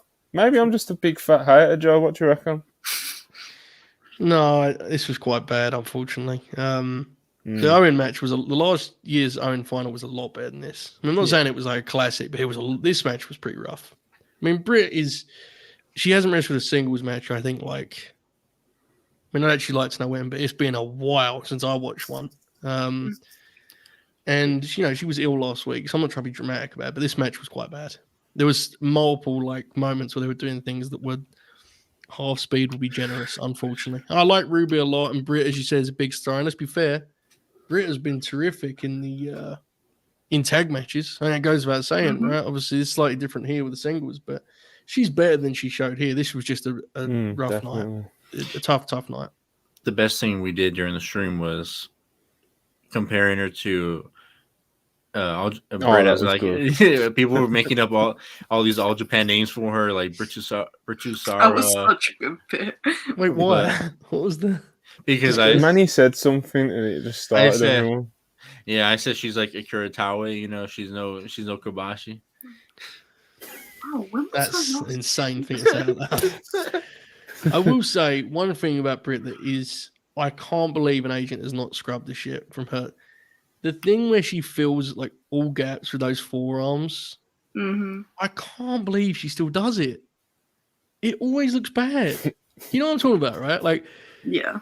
She'll kind of she'll have a gap. She'll have a bit of room to fill, some time to kill, and she'll throw these little forearms, and they always look bad. And I just don't know how no one has said to do something else. It's no big deal. That's the skill of professional wrestling is not being able to do everything. It's selecting the things you do well. Yeah. Some of her stuff looks good, but she always does it, and it drives me nuts. So I have to say, very annoying for me personally as a quirk, but nonetheless. The other name that was so funny was the Britta Tony, but Banoki. And so they just What's that again? That was some good one.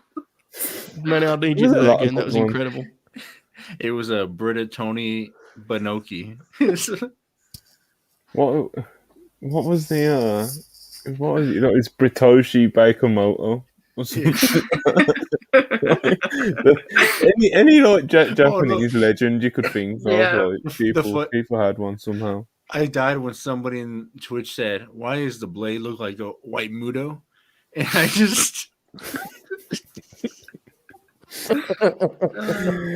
We had a good time on there last night, Pretty Dozan, that was a good one. Good stuff. But yeah, man, Britt Baker, it wasn't the best outing. We know both of them are capable of more, so it's not the end of the world, Ruby Soho advances. She has a little stare down with Sky Blue after, which the way that came together was very interesting. As me and Charlie were so baffled on Twitch. It was so strange. Because the Outcast go into the back, and the Sky Blue comes I don't know how it worked. No, they went down the ramp and they came, yeah. No, because they went through the side that Sky Blue came out of 2 seconds later. They must have passed each other. There's no way they couldn't have, unless Sky Blue was hiding behind a curtain. It was so fucking bizarre. Yeah, I came to the conclusion they just went the wrong side. I think they're supposed to go on the episode. Yeah, because freaking Ruby went out the other side of. Yeah. It was very strange. Interesting. But yeah, stay down with Sky Blue, who she'll be facing in the next round. Hopefully that will be an improvement on this round, That should be a solid match. Yeah, man. And main event time, people. Event. Wheeler Yuta versus Kenny Omega. Bro, look at Manny. What the fuck's happening to Manny? What, He's been doing that for the last 10 seconds, bro. Look at him. What happened? Right, I didn't get to turn off my camera in time. I started coughing. Is that just how you cough? Is that a normal cough for you? No, I mean, I'm on camera. I don't know. Something went. I don't know. My throat's really dry right now. I've been in the hot sun all day. Don't worry about it. I'm not mad at you. I just was checking if you're alright. Checking in, mate. He was trying to suffocate himself. He had his shirt pulled up, and he looked like it was getting worse. Yeah, because I couldn't make it to my camera in time to turn it off, so I don't want to cough. I'm not worried about it. I just worry about you, man. That's all. As long as you're all right, don't worry about the camera. There's a storm coming, man. Tell me about it. Anyway, the main event, Monty, as you were saying. Main event, Wheeler Yuta versus Kenny Omega. Kenny Omega's all taped up, you know. He's selling that Tiger Driver just as he should, you know. But yeah, man, this is, of course, it was really good match, man. Really good match. Yuta, of course, steps up, you know. They're just kind of whacking each other. They're doing the dance, you know. Absolutely. Omega, of course, in this single setting, it's always a treat, you know. Yuta, whenever he's called upon against top stars like this, he always steps up and he always brings a certain level of intensity that you would love to see out of any young wrestler who's given a position like this, you know. This was really good stuff. Of course, he'd have some, you know, interference from Don Callis. He comes out just to distract the referees, and Takeshita in his amazing jacket. He grabs Kenny Omega, hits him with the Blue Thunder Bomb. Yuta hits him with a splash, and he makes for a really good near fall. And and basically after this, it feels like they're right out of time. You know, I think it would be pretty fair to say, because basically from that point, it is literally like Kenny Omega gets up, hits him with a one-winged angel, they get out of there. You know, and of course there's the time, and they're kind of trying to get through this angle as well, where you know the Blackpool Combat Club, they come down and they're all like kicking the shit out of Kenny Omega. And then the Bucks and Hangman come down to even up the odds. And they even up the odds and they get, I believe, is it Yuta? They get Yuta about to hit with the chair. Can't remember. Was it Claudio? They get someone. I think it was Claudio. Yeah, no, it was Claudio because Yuta was on the floor. Okay, so they get out of the picture after. Yeah. Okay, so Claudio, you know, they grab him. They're about to nail him with the chair. And then the Dark Order come from beyond to take the chair away. And it's like, what are they doing here? You know, why are they here? You know, that was fucking shitty order, bro. Just ruining everything. I can always trust Manny to voice my thoughts without me having to ask. Shitty order is like crazy, bro. It's not even like creative. You just switching out dark for shitty. How am I supposed to think? What am I supposed to think? The Dark Order are world beaters, man. They're in there with the BCC, and look, it's bad enough. I like expand my imagination for the elite, you know, and it's just like then I got to worry about freaking Evil Uno coming out here just menacing with his mask, and freaking John Silver, like I don't know, freaking silvering around. I don't know, bro. He's just I don't know. None of this is good. No, this is good. This is bad. I don't disagree, but it's just the name was incredible. That's all. Hey, man. What do you think of the match, though, man? Oh, I thought it was awesome. I'm always blown away by it. I'm always shocked about how good Yuta is, and just when he's in these, I might have to call him Big Match Yuta, bro. He comes in here with these big matches and just fucking does great shit. I mean, he's just. And Kenny, man, he's an artist in this ropes, and I think that I'm still blown away by that the Yuta counter of the one-winged angel into that pin attempt, and he couldn't grab the leg, so Kenny kicked out of it to protect his finisher. That's just awesome. That's so cool. This is beautiful pro wrestling. Great stuff. Beautiful stuff. Joe, big fan of this main event. Oh yeah, this was terrific. I mean, to Manny's point about the seatbelt pin. You can see they've really got that over the crowd because they absolutely built on that as a finish. Like they 100% bought he was going to pin him with that, which is awesome. That's why you do that, and repetition works still. But terrific match. That Kenny is so synonymous with the big, like kind of booming, epic, classic match. There is a real sense that you're getting a treat when he works one of these in addition to it, right? Like in the last couple of weeks now, we've got both because it felt to me like. The structure of this match was very free-flowing. Like, in fear of going full sicko, you could very much see Kenny directing traffic at times. Very, very much. In the ad break, you grabbed the hold. You could see Kenny was mapping stuff out. And, again, as a great big fucking loser, that pops me because that really is doing the dance, right? It's like, I'm not going to do the nerdy thing, but like, actually, it's better than. Like, obviously, it's not as good as the Ospreay match. It's not intended to be. But this is, like, perfect TV wrestling. You know, like, it had the bombs at the end and the excitement. But he really made Yuta look terrific by giving him so much. And he used the injury to kind of explain that. So Kenny Omega is at a point now where, because of kind of how he's used and how good he is, every time he wrestles, you have that like reminder that shouldn't be a reminder of like, oh, maybe Kenny's actually the best wrestler in the world. You know, like without fail, that happens to me when I see him wrestle. Mm-hmm. Not because I think anyone's better than him any other time. It's just one of those deals when you actually watch him in a singles match, which we don't get as many of these days. It's like, it just feels like a treat. That's the best way I can explain it. And this was no different. Yuta is remarkable. They had a really, really good TV match. Tremendous stuff. Really good stuff. Charlie, you agree? Yes, absolutely. Like Kenny's selling on the You Can't Escape, where he like fumbled it, before he like was able to get to the top rope or whatever. Like that was really good as well. Like calling back, like referencing the fact that his body is still really broken down after the Ospreay match, and like Holbert was saying, like he was giving Yuta a lot, but Yuta was making it work. Like those German suplexes with the bridges, they looked awesome. Like, and Kenny was selling great for him, and Yuta's gotten so good at working the crowd as well. Like he was like really healing it up for him in like his little shit way. It was just really good. I loved the match a lot. I was really into it. And like, I'm not gonna lie, I did also kind of bite on like the seatbelt finisher, like the pin. Like that almost got me. I was like, oh shit, is he actually gonna pin him again? But no, it was really good. They have a lot of really good chemistry between them. Yeah, man, it's really good stuff. Really good main event. The closing angle, like I said, it was kind of rushed, as was kind of like the finish of this, to be honest. But yeah. Excuse me. Dark Order involved. Seems like they're kind of, you know, a few of us were saying on the podcast last week, or wherever we were saying, it might have been group chats, I don't know. But it's like after that match, it was like, you know, maybe that's, you know, we've seen enough of this, you know, sort of thing. But it's like, nah, they're going. It seems like they're going even harder with it. Looks like they're really going to be involved in this storyline.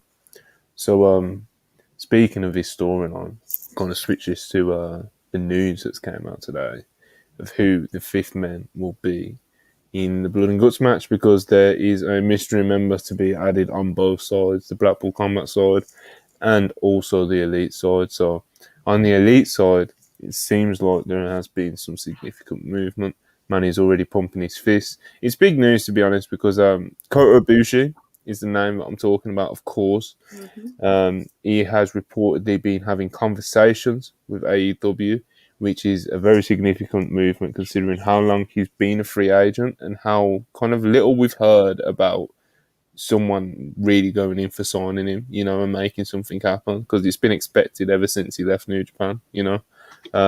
Of course, he done the GCW stuff on Mania weekend, but that's basically it. There was, of course, talk of him getting hurt during that, but you know, again, it's been very, you know, nothing too concrete coming out of the Kota Ibushi side until today, reported by Fightful Select. As I just said, conversations are happening with AEW. Apparently, most of the talent that Fightful spoke to this week are of the belief that he would be joining the company at least in some capacity, specifically for the upcoming Blood and Guts show, of course, as we were just talking about. He also says that Ace has said that he's planning to work the show. So, definitely substantial movement. Kota Ibushi, of course, being on the Elite side would be definite fantasy booking, you know. Something that people have wanted for a while. Charlie, I know you've predicted every week that it's going to be Kota Ibushi week. I've been saying this for a while now. But yeah, man, you fired up about this news development. Hopefully it does. You know, obviously, like I said, nothing's confirmed right now, but it looks like it's trending that way. So, yeah, I'm very excited about this. Like, if it's not Ibushi at this point, like, what the hell are they doing? Because, like, who else could it even be? Like, I don't know, man. But no, I'm very excited about this. I'm not getting my hopes up for Ibushi signing with AEW. I don't know whether that's going to be what happens here, but I definitely think this will at least be a one-off appearance. And it's going to be incredible, and I'm very, very excited for it. Yeah, man, it'd be a great get, even if it was just on occasional appearances. You know, it's Ibushi, man. Like you don't. Anyone that's seen enough of him doesn't have to be sold on him too much. You know, like he's spectacular, man. Especially in ring. So, would be a great get from Joe. What do you make of Ibushi potentially being the fifth man for the Elite at Blood and Guts, and just the idea of him being in Blood and Guts, because anyone who's watched Ibushi knows that guy is fucking crazy, So like the idea of him in Blood and Guts would definitely be very interesting. So what do you reckon, Josh? Absolutely. That's very exciting. I mean, there was always a sense of kind of inevitability to Kota Ibushi in AEW, right? Like kind of the sense that, as Charlie said, even if it's not a full-time deal, he'll do something there. Because it's important to know this is not one of the great wrestlers in recent memory. It's also a guy who you can't tell Kenny Omega's story without Kota Ibushi. Yeah.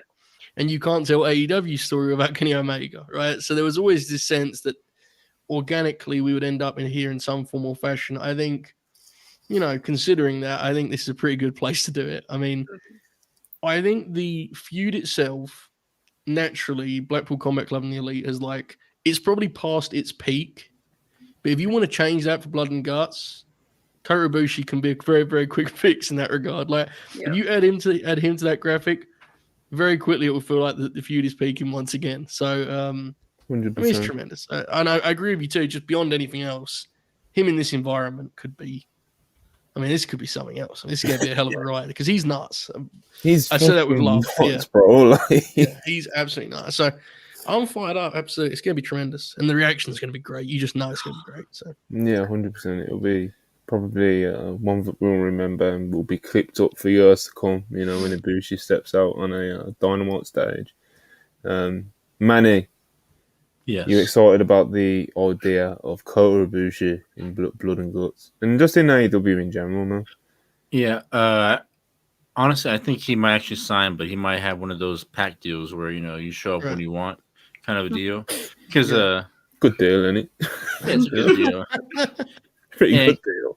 Because I'm just going off of what Kenny said, because people were recording what he said after the show. And to quote, he said, they love this business, this company, and these men. I mean, you don't say that if a guy loved that company, I would think, he's going to stay with them for a bit. So, that, and I just can't wait to see, like, Murder Ibushi just, like, no-sell people strikes in during, like, Blood and Guts and all that. Like, imagine, like, say if Jericho's in the match, imagine him, like, no-selling the Judas Effect or whatever. Just, it'd be awesome. I know Jericho won't let that happen, but it'd just be funny to see. And him no-selling one of Claudio's uppercuts would be fucking incredible. Yeah. Definitely. It'd be so beast. Yeah, I mean, it's just gonna be awesome. Just imagine all the matchups we're gonna see with Ibushi on AEW and all these weird, unique matches. So I just can't wait to see them happen. Very scary to think of Ibushi getting to the top of that cage like they did last year. The ideas he may have up there. So, oh my god, he's nuts, man. I think it's fair to say that he would be all of our guesses for. That's great booking right there. I'm sorry, Monty. Murder Ibushi versus Roosh. Yeah, that's some great shit right there, man. Of course, that's incredible. Genuinely, of course, it's Roosh. I know it's like Manny. You're right. It's Manny's bit, but that is also like, that's real. I mean, there's a good 20, 30, 40 wrestlers on the AEW roster. Absolutely. Imagine Ibushi versus Andrade. There you go. This is what I mean, bro. We could do this for an hour. We could do this for an hour. Ibushi's that good. I also don't want to say breaking news that Claudio is wrestling Mark Briscoe. They made that official. God bless. Hulbert ahead of the times, mate. Ahead of the times. He's a genius, some say. I've said that. I think it's pretty fair to say that Ibushi's all of our guesses to be the Elite's fifth man at this point after that Fightful Select report. So let's talk about the Blackpool Combat Club side, because I know Manny thinks it's Chris Hero. Tell us why, Manny. He's lost some weight and he's just working backstage at AEW. And he's just another guy. He's just another guy that, like, cause if Moxley's just taking, what it's all about, if Moxley's just taking jabs at Kingston and all that, and like he's mad that he brought Ishii and all these other guys to mess with him. You can just bring in Chris Hero to mess with Eddie Kingston. That's not even there. And he's like, well, you got another scumbag, that's tagging with you, and you brought back Kings of Wrestling, so. That's what I'm saying. I mean, maybe I don't know. That's just thank you, Charlie. There's a Chris Hero. The background to that thought process. Maybe getting Chris Hero and Blood and Guts according to the Hooper. Hulbert, who's your guess for the Blackpool Combat Club's fifth man? Chris Jericho. You going with Jericho? Yeah. Sorry to hear that, mate. Because I don't want it. I mean, it's obviously really weird him being on that team, but would be that he's like Don's second guy, you know? Mm-hmm. And I mean, I don't love it, but they did the segment this week, and it's like, I just would say it's more likely than Chris Hero. Hopefully I'm wrong, and hopefully Manny's right. Yeah. Out of the two names I've heard so far, I would tend to lean towards Chris Jericho as a prediction. Chris Hero would probably pop me more, if I'm being honest. But absolutely. Yeah, the thing with the Hero deal is, there's no way of asking this without being dismissive. Well, kayfabe. It's hard to ask us about Simmons. Before I go any further, I think Chris Hero is incredible. Well, was an incredible wrestler. Obviously, we haven't seen him wrestle in a few years. But like, is there? How do I put this? Is there like a great, desperation among the wrestling fans that fill these arenas to see Chris Hero? Or is it just like us? If it's just us, it's fine. I'm not genuinely. That's fine. But like, if Chris Hero came out on Dynamite, would people be like, "Let's fucking go"? Yeah, like I genuinely don't. Because how long is it? I mean, Chris. He hasn't wrestled since 2020. Yeah. And as great a career as he had, unfortunately, and it's a crime, before I go any further, it's an absolute crime this is the case, but very little of his career made the national stage, right? I mean, it is what it is. But, I don't know. I just don't know if you're going to put him in this one, I guess what I'm saying. Chris Hero comes out in the TD Garden with a Larry Bird jersey. You know what? I definitely feel like it's a niche within a niche with Chris Hero. I would love to see it. I think it'd be awesome, but he wouldn't be. We are that niche, to be clear. Yeah. Right? So like, I have no beef. I just wonder. I genuinely don't know what the read is on what kind of reaction Chris would get. Imagine, or the response. I'm telling you, a bloody Bird jersey, man. It's gonna do something to that Boston crowd. You're swearing me with these jerseys, man. You're swearing me. Right, so I want the chat to throw in their predictions as well of who they think it's going to be. There is already a few in there.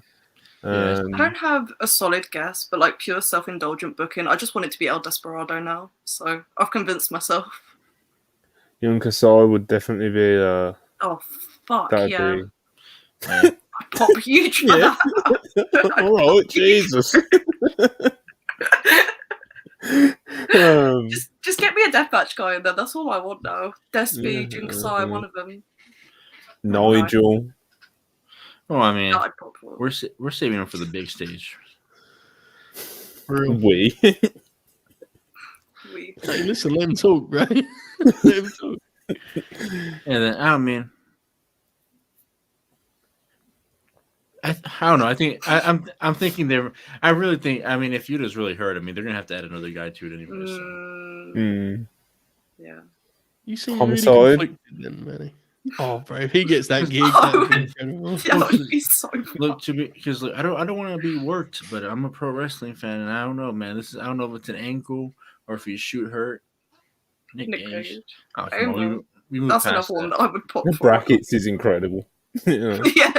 Like, the thought of Homicide and Ibushi coming face to face is just an incredible visual. This is very good. Shout. That's a very good shout. Because you could do a deal where Jericho turns the spot down before, like, he thinks Don's going to ask him again, and he turns it down, and Don says, "We've already got the guy for it, and it's Garcia," and that could be a hell of a deal. Garcia leave, you said let me go on my own. That's what I'm going to do. Oh, look, talking a hell of a deal. I'm telling you, Homicide coming down, revealing like a fork that he has wrapped up and all that he's ready to stab people with it. Homicide cut a promo about blood and guts, see where that goes. And then some real graps, Then it says Homicide 187. His theme song just comes out and all that. Just some real shit. Hey man, but yeah, Dynamite was it was all right, wasn't it? It wasn't, it wasn't perfect, but it wasn't nothing. It was nothing to frown about, It was. What nothing... I would say is, watching live at that time, the pacing was a bit much bigger issue for me. And I settled on it. It was okay. The pacing was an issue for me live. Once I was able to next day on my rewatch just focus on the segments themselves, I thought there was a lot of good stuff on the show, and I normally liked it. I do think the last 2 weeks have had. I'll put it this way: it's not the prettiest phrasing, but it's very undynamite.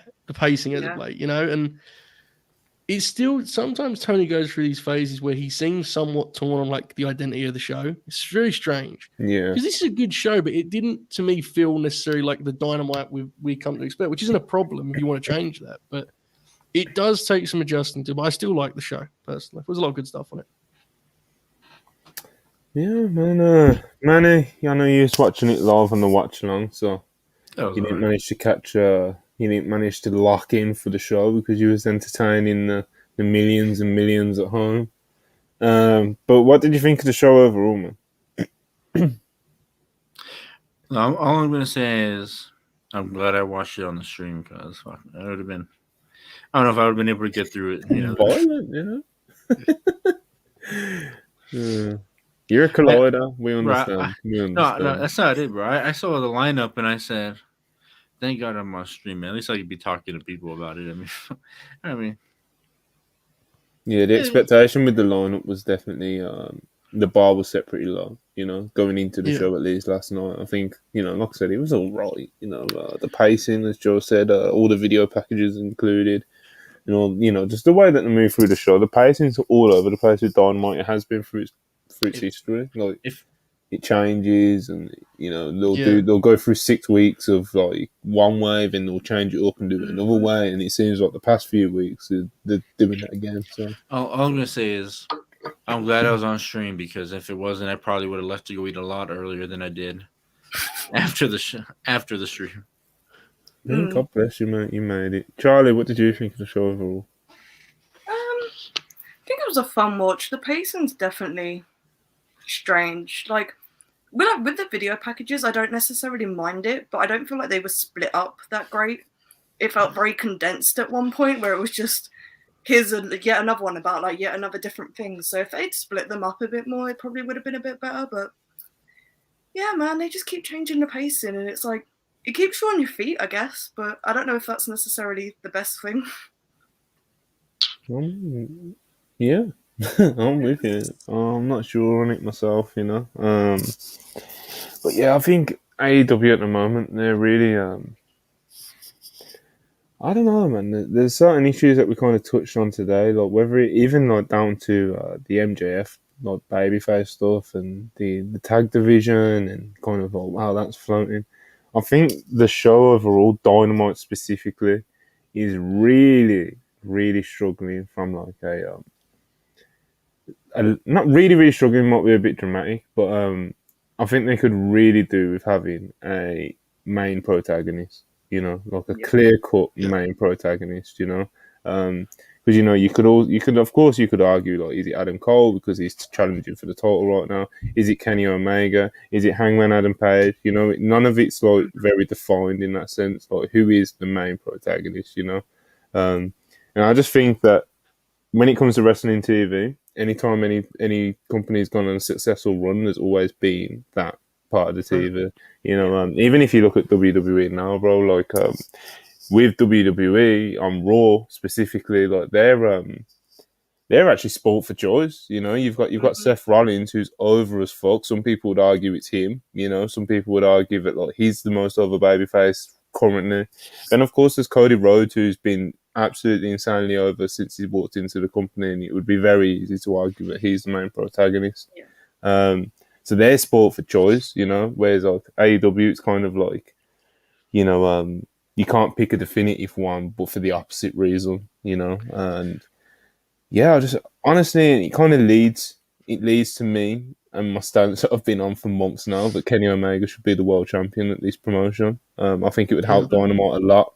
Especially, it would help solidify the BCC elite business and make it kind of like for all the marbles, if Kenny Omega and Takeshita, for example, is for the world title, if Kenny Omega versus, I don't know, Ibushi's, make Kenny Omega the definitive main character of Dynamite, the main protagonist.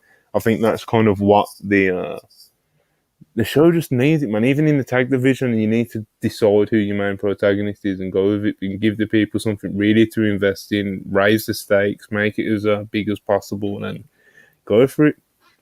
I just think Kenny Omega's the guy, though, to be honest, at the moment. Yeah. He's like, even with Like, even with this Ibushi stuff, bro, it's like, yeah, Ibushi's a phenomenal wrestler. We all love Ibushi, but like, what's the stuff that like gets people really going with Ibushi coming into AEW and that possibility? It's Kenny Omega, you know. The Don Callis stuff, you know, all that heat he's got. He's like definitely the main like main heat source in the company. Who's his main gripe with? Kenny Omega. Like all things point to Kenny Omega. Who's the biggest draw when they get to wrestle in a singles match? Kenny Omega. You know, it's just, and it's funny to bring it up now because MJF was fucking great last night. Genuinely, I don't think he's like fucking. I don't think he's tanking the title or anything. I just think the show overall would definitely do from having a main protagonist, and I think Kenny Omega's in with what's currently going on in the company, in position to be that guy, and he has been for a few months now.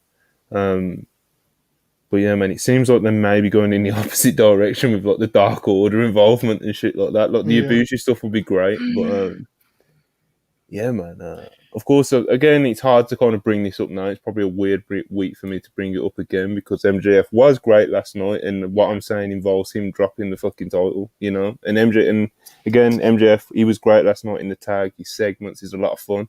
Does this feud with Cole need the title? You know, like, does it really? You know, I think the title would be better served in a feud like Kenny Omega and Takeshita. You know, it would just feel more to it. I'm sure a lot of people would agree with me. Some people would definitely agree with me because, you know, it's Kenny Omega. You don't have to fight that hard to convince people he should be the world's champion, you know. I've kind of waffled on a bit to kind of get my rant off about this. I think it's kind of a problem with the show fundamentally, you know. I don't know, John, I got a bit mad. No, I agree with a lot of it. And I think so before I go any further, the BCC Elite feud has been incredible. It is some of the best stuff they've ever done. We're probably at a point now where the show would benefit from the individual parties being involved in individual feuds. I think you see flashes of that with Eddie and Mox and Kenny and Takeshita. You know, it's like once Blood and Guts is done, they don't have to split up as factions. I just mean, you know, the show would benefit from, like, for example, let's assume Mark beats Claudio for the belt and Claudio's freed up. Like, you know, if instead it was a singles Hangman Claudio feud, that would have a different kind of punch to it, right? And that's something we talked about for a long time. So I think the best thing to do with Dynamite right now, considering the weird brand split but not a brand split, is let's see how they build from Blood and Guts. If Blood and Guts is purely to set up a new group, you know, a new faction warfare with the Dark Order, I think that is a mistake. Like, to me, it's like I want to see Hangman and Kenny be singles, and I want to see the Bucks be the tag team. Putting them into another, you know, faction deal with the Dark Order is just, it doesn't appeal because it's like I've just seen them wrestle the Blackpool Combat Club, you know, like that's my concern. In terms of the MJF deal, I definitely think there is a fair conversation about, like, as good as this stuff is it necessarily that of a world's champion? I don't know. I mean, that's an interesting conversation, probably to have another day at this point. But I don't disagree. I mean, we've talked about Kenny being the champ before. He's the guy who has the most. There's a certain prestige to that guy, you know. And when he makes his way out, there's a certain sense that he's the guy, and it's special. And if nothing else, I would like to see him kind of targeting the belt. You know, I know he's tied up in this feud, but like, he lost that belt and was gone for so long, and he has never referenced it again. And it's like, he's the number one wrestler in the world. The character Kenny Omega should be saying, "Give me that belt," even if the dude himself's like, "I don't want that belt again." That, you know, my body's cool and just picking my spots. Like, it still feels like the character should be chasing it in some way or another. But I don't know.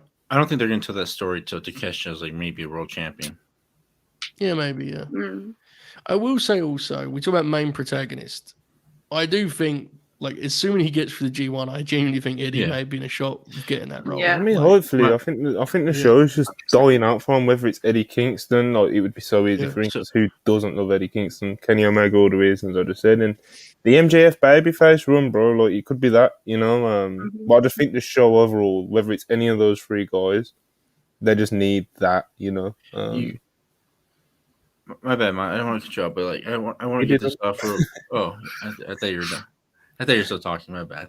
But like, I always talk about, like, I like having like all these top guys in like a faction feud and all that. I thought that was always cool, but seeing it in action, especially right now when Dynamite is being gutted because of collusion, it just feels like it's a waste of all the people involved.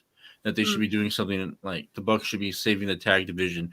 Claudio and Yuta should be in the tag division and all that. And I just feel like people like Moxley, Kenny, Takeshita, Eddie Kingston, maybe and Brian when he's healthy, just they should be the main characters of the show, Dynamite, because that just feels like what should be happening. See, and then I think Adam Cole and MJF should be sprinkled between both. I just feel like there's a lot going on, and then I feel like everybody's hurting the show at once. Because if you watch this show, it feels like disjointed, and like they have no idea what's going on besides just the main feud. And if you watch Collision, I'm not trying to be like Clyde or whatever, but it just feels like they have. It feels like it has everything from top to bottom, and everybody knows their spot already. It's a lot more focused, yeah, you know, and the pecking order is a lot more clear. It's less of a cycle from the first 3 weeks. Of course, we could be getting carried away, and it could be a mess in 3 weeks from now, you know. But first impressions, you know, we're seeing the same characters and the same storylines kind of play out, you know. And you know, there's characters that are definitely associated with the show. You know, like Andrade is the singles guy.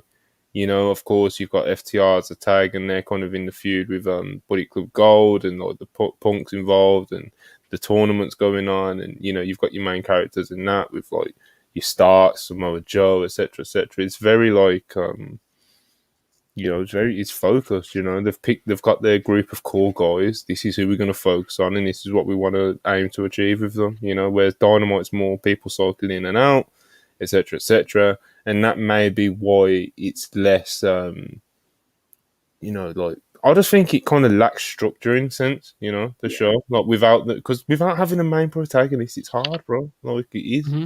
And you find yourself in situations like I touched on earlier with the Acclaimed, you know, where it's like, I want the Acclaimed on the show, but what am I doing with them? You know what I mean? It's like, it's, I don't know, I think maybe it may need Tony Khan kind of like taking a little step outside the bubble for a sec and kind of like being like, okay, this is how I'm structuring it and this is how I want to do it.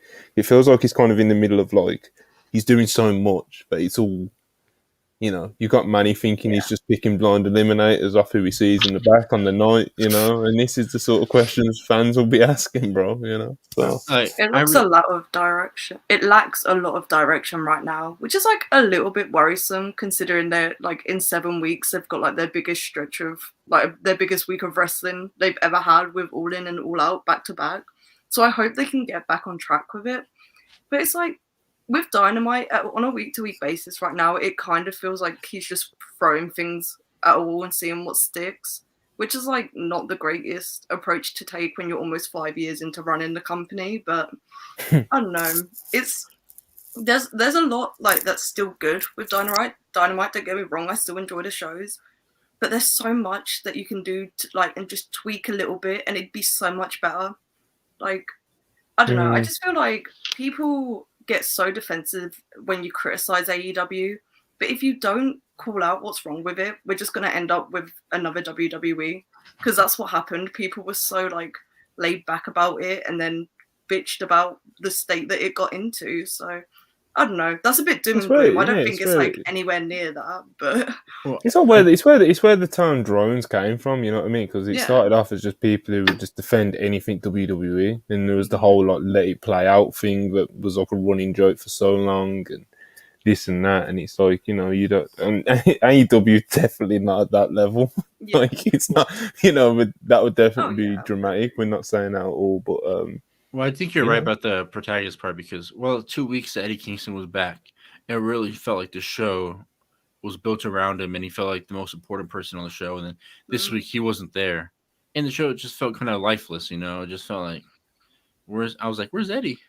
The same thing when JR got excited when he saw him. And I was just like, where's Eddie? I know he won the New Japan Strong title and all that, but I was just like, I want him on my Dynamite. I want him to, like, you know, make and look, just listen to the crowd when they react when he comes out. It just feels like he is the star of this show and he should be on here every week and should be the world champion. So let's do this, guys. Let's get him the world championship, man. I don't know.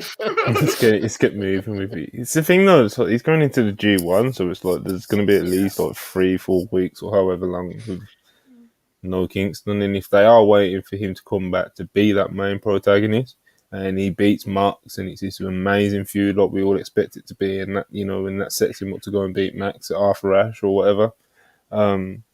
You know, that would be incredible, but you know, there's gaps to fill in between then and now. So this is kind of selfish of me because I know it's probably been a life dream of him to be an IWGP champion or whatever, even if it's a strong stuff. But seeing him be emotional and all that on yesterday, and it looked like he was crying, like this is what he waited his whole life to be, and I'm like, part of me feels like, oh fuck. I mean, it kind of just took away from him if he does eventually win the big one. I'm like, this should.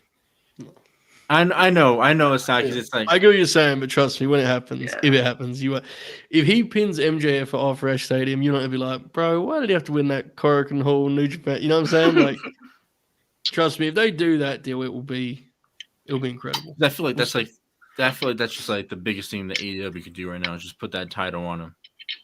So I think we've got a shot. That's 94 199. Thoughts on Max IWGP World Title Run? It's awkward because if he was going to do the world title run in Japan, I'd want him there for a sustained amount of time, like properly. Yeah. And that would mean him not being on Dynamite. And it's like, he'll do it at some point, I think.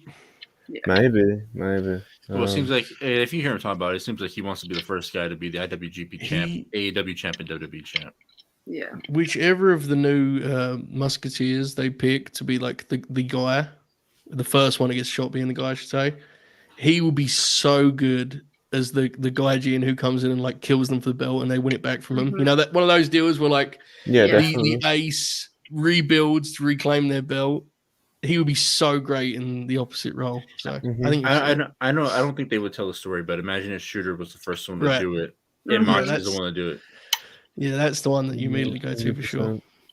Darren Walker, £5. We've seen Roderick Strong in the backstage segments with MJF and Cole. Would you add Roddy to this as weeks go on? Yeah, we didn't really touch on them, did we? You know, Roddy's obviously skeptical of this friendship, and he's letting Adam Cole know how skeptical he is of this. And of course, his neck's all fucked up in a minute because he was wrote off by Joe. Samoa Joe, that is, not Joe Hall, but no, I didn't do it. He would never do such a thing to Roddy. Yeah. Well, would you add Roddy to this as the weeks go on? Bro, Joe, you said it got very early in his run, like Roddy versus MJF. Let's do it, baby. You know, I would love that. I will say it does feel deliberate. Yeah. To have him in 2 straight weeks segments involving these guys. Like, I do think something's coming up. I wonder a little bit. And again, folks, guesswork here. I think he may be the guy who makes a controversial choice in this whole thing. I think he may resent some of Cole's, kind of. So it's the way Cole was speaking to him in terms of like, looking after Lowe's little kid, because Roddy was there with a neck brace saying that he felt great, which felt like the most accurate depiction of Roddy yet. I think Roddy may turn heel in this deal, to be totally honest. I think everyone knows Roddy is like most unleashed as a heel, right? So keep your eye on it. That's what I'll say. Keep an eye on it, folks. We shall see. Yeah, we'll see, man. We've been very open. We just want more Roddy anywhere we can get it, So if we get in it here, fuck it, Willie $4.99. Going from Julia versus Willow in the AM to Britt Baker versus Ruby at night was certainly something. This women's division needs a hard reset, but Tony never pivots. I mean, the women's divisions, like the Outcasts have found their feet, and they're not terrible TV. When in most cases, I know like the Ruby Britt match was, not the best this week, but in the general sense, the past month or so, they've been very solid. The Outcasts, but like outside of that, no. Well, it's just like that's the main feud of the division has been all year, and it's like there is no at this point there is no feud. It's just like they're just trading matches back and forth. Yeah. It's something. Yeah. Showtime Spurs, $5. I remember when Uno bled like a stuck pig for the love of the game against Max and Drew a million. Fickle, I would say. I mean, that wasn't. If that was. Absolutely. If that's your thing, bro, that's your thing, Jan Theodore, $2 Canadian. Appreciate you. Considering the timing, Kota versus Kenny and Wembley is in play. I mean, that's. I don't think any fan of either wrestler would turn that down.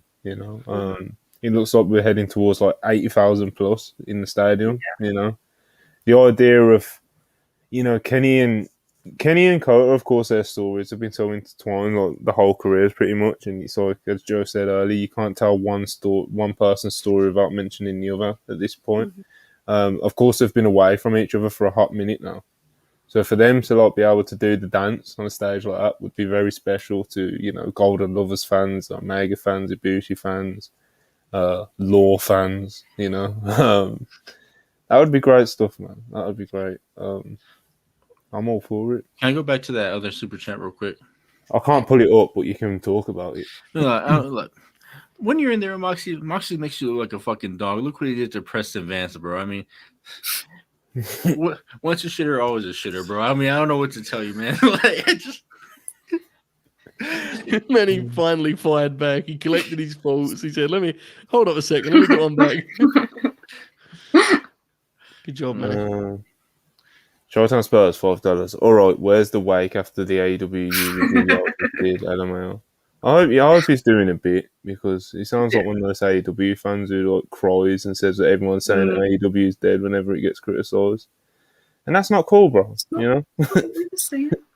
like to have open conversations without that kind of getting into it, where you can Charlie said it, anytime anyone criticises AEW, some people start having fucking panic attacks and shit, and if we don't criticise it, we just end up fucking pretending that we love everything for the sake of podcasting, But yeah,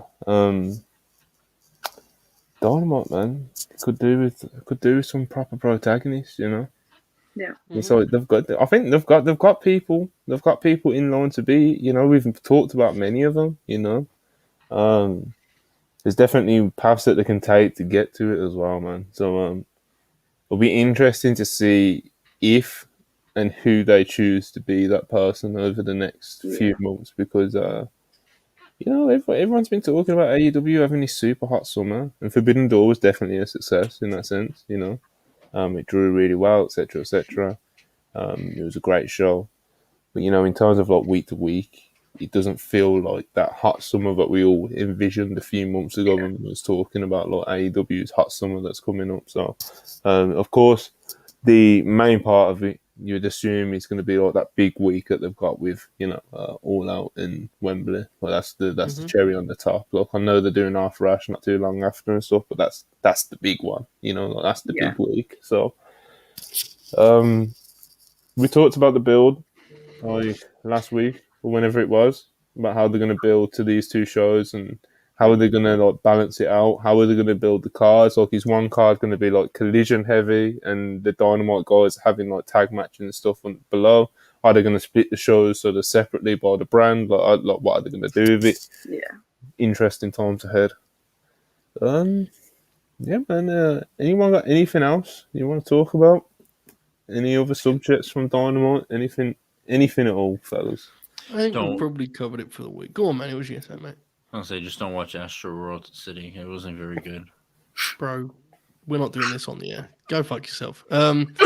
So I would say we've covered it this week, but certainly the big topic of how they get to these shows, I think is going to be interesting to track, because I don't think any solution is perfect for that situation. It's going to be very, very challenging, because you would assume, or it certainly seems as though, the second of those shows is going to be the pay-per-view, right? Which, in many ways, you feel like it's going to be the smaller show just naturally, because Wembley Stadium is so special. So it's like that balancing out is going to be really, really interesting. So that'll be the big thing to watch. I think we're in the very early stages thus far. And I like the show overall. I definitely think there's a point to what you said about the main protagonist, and especially with King going to the G1, because it looked like he was threatening to fill that role. So we'll see what happens over the next month or so.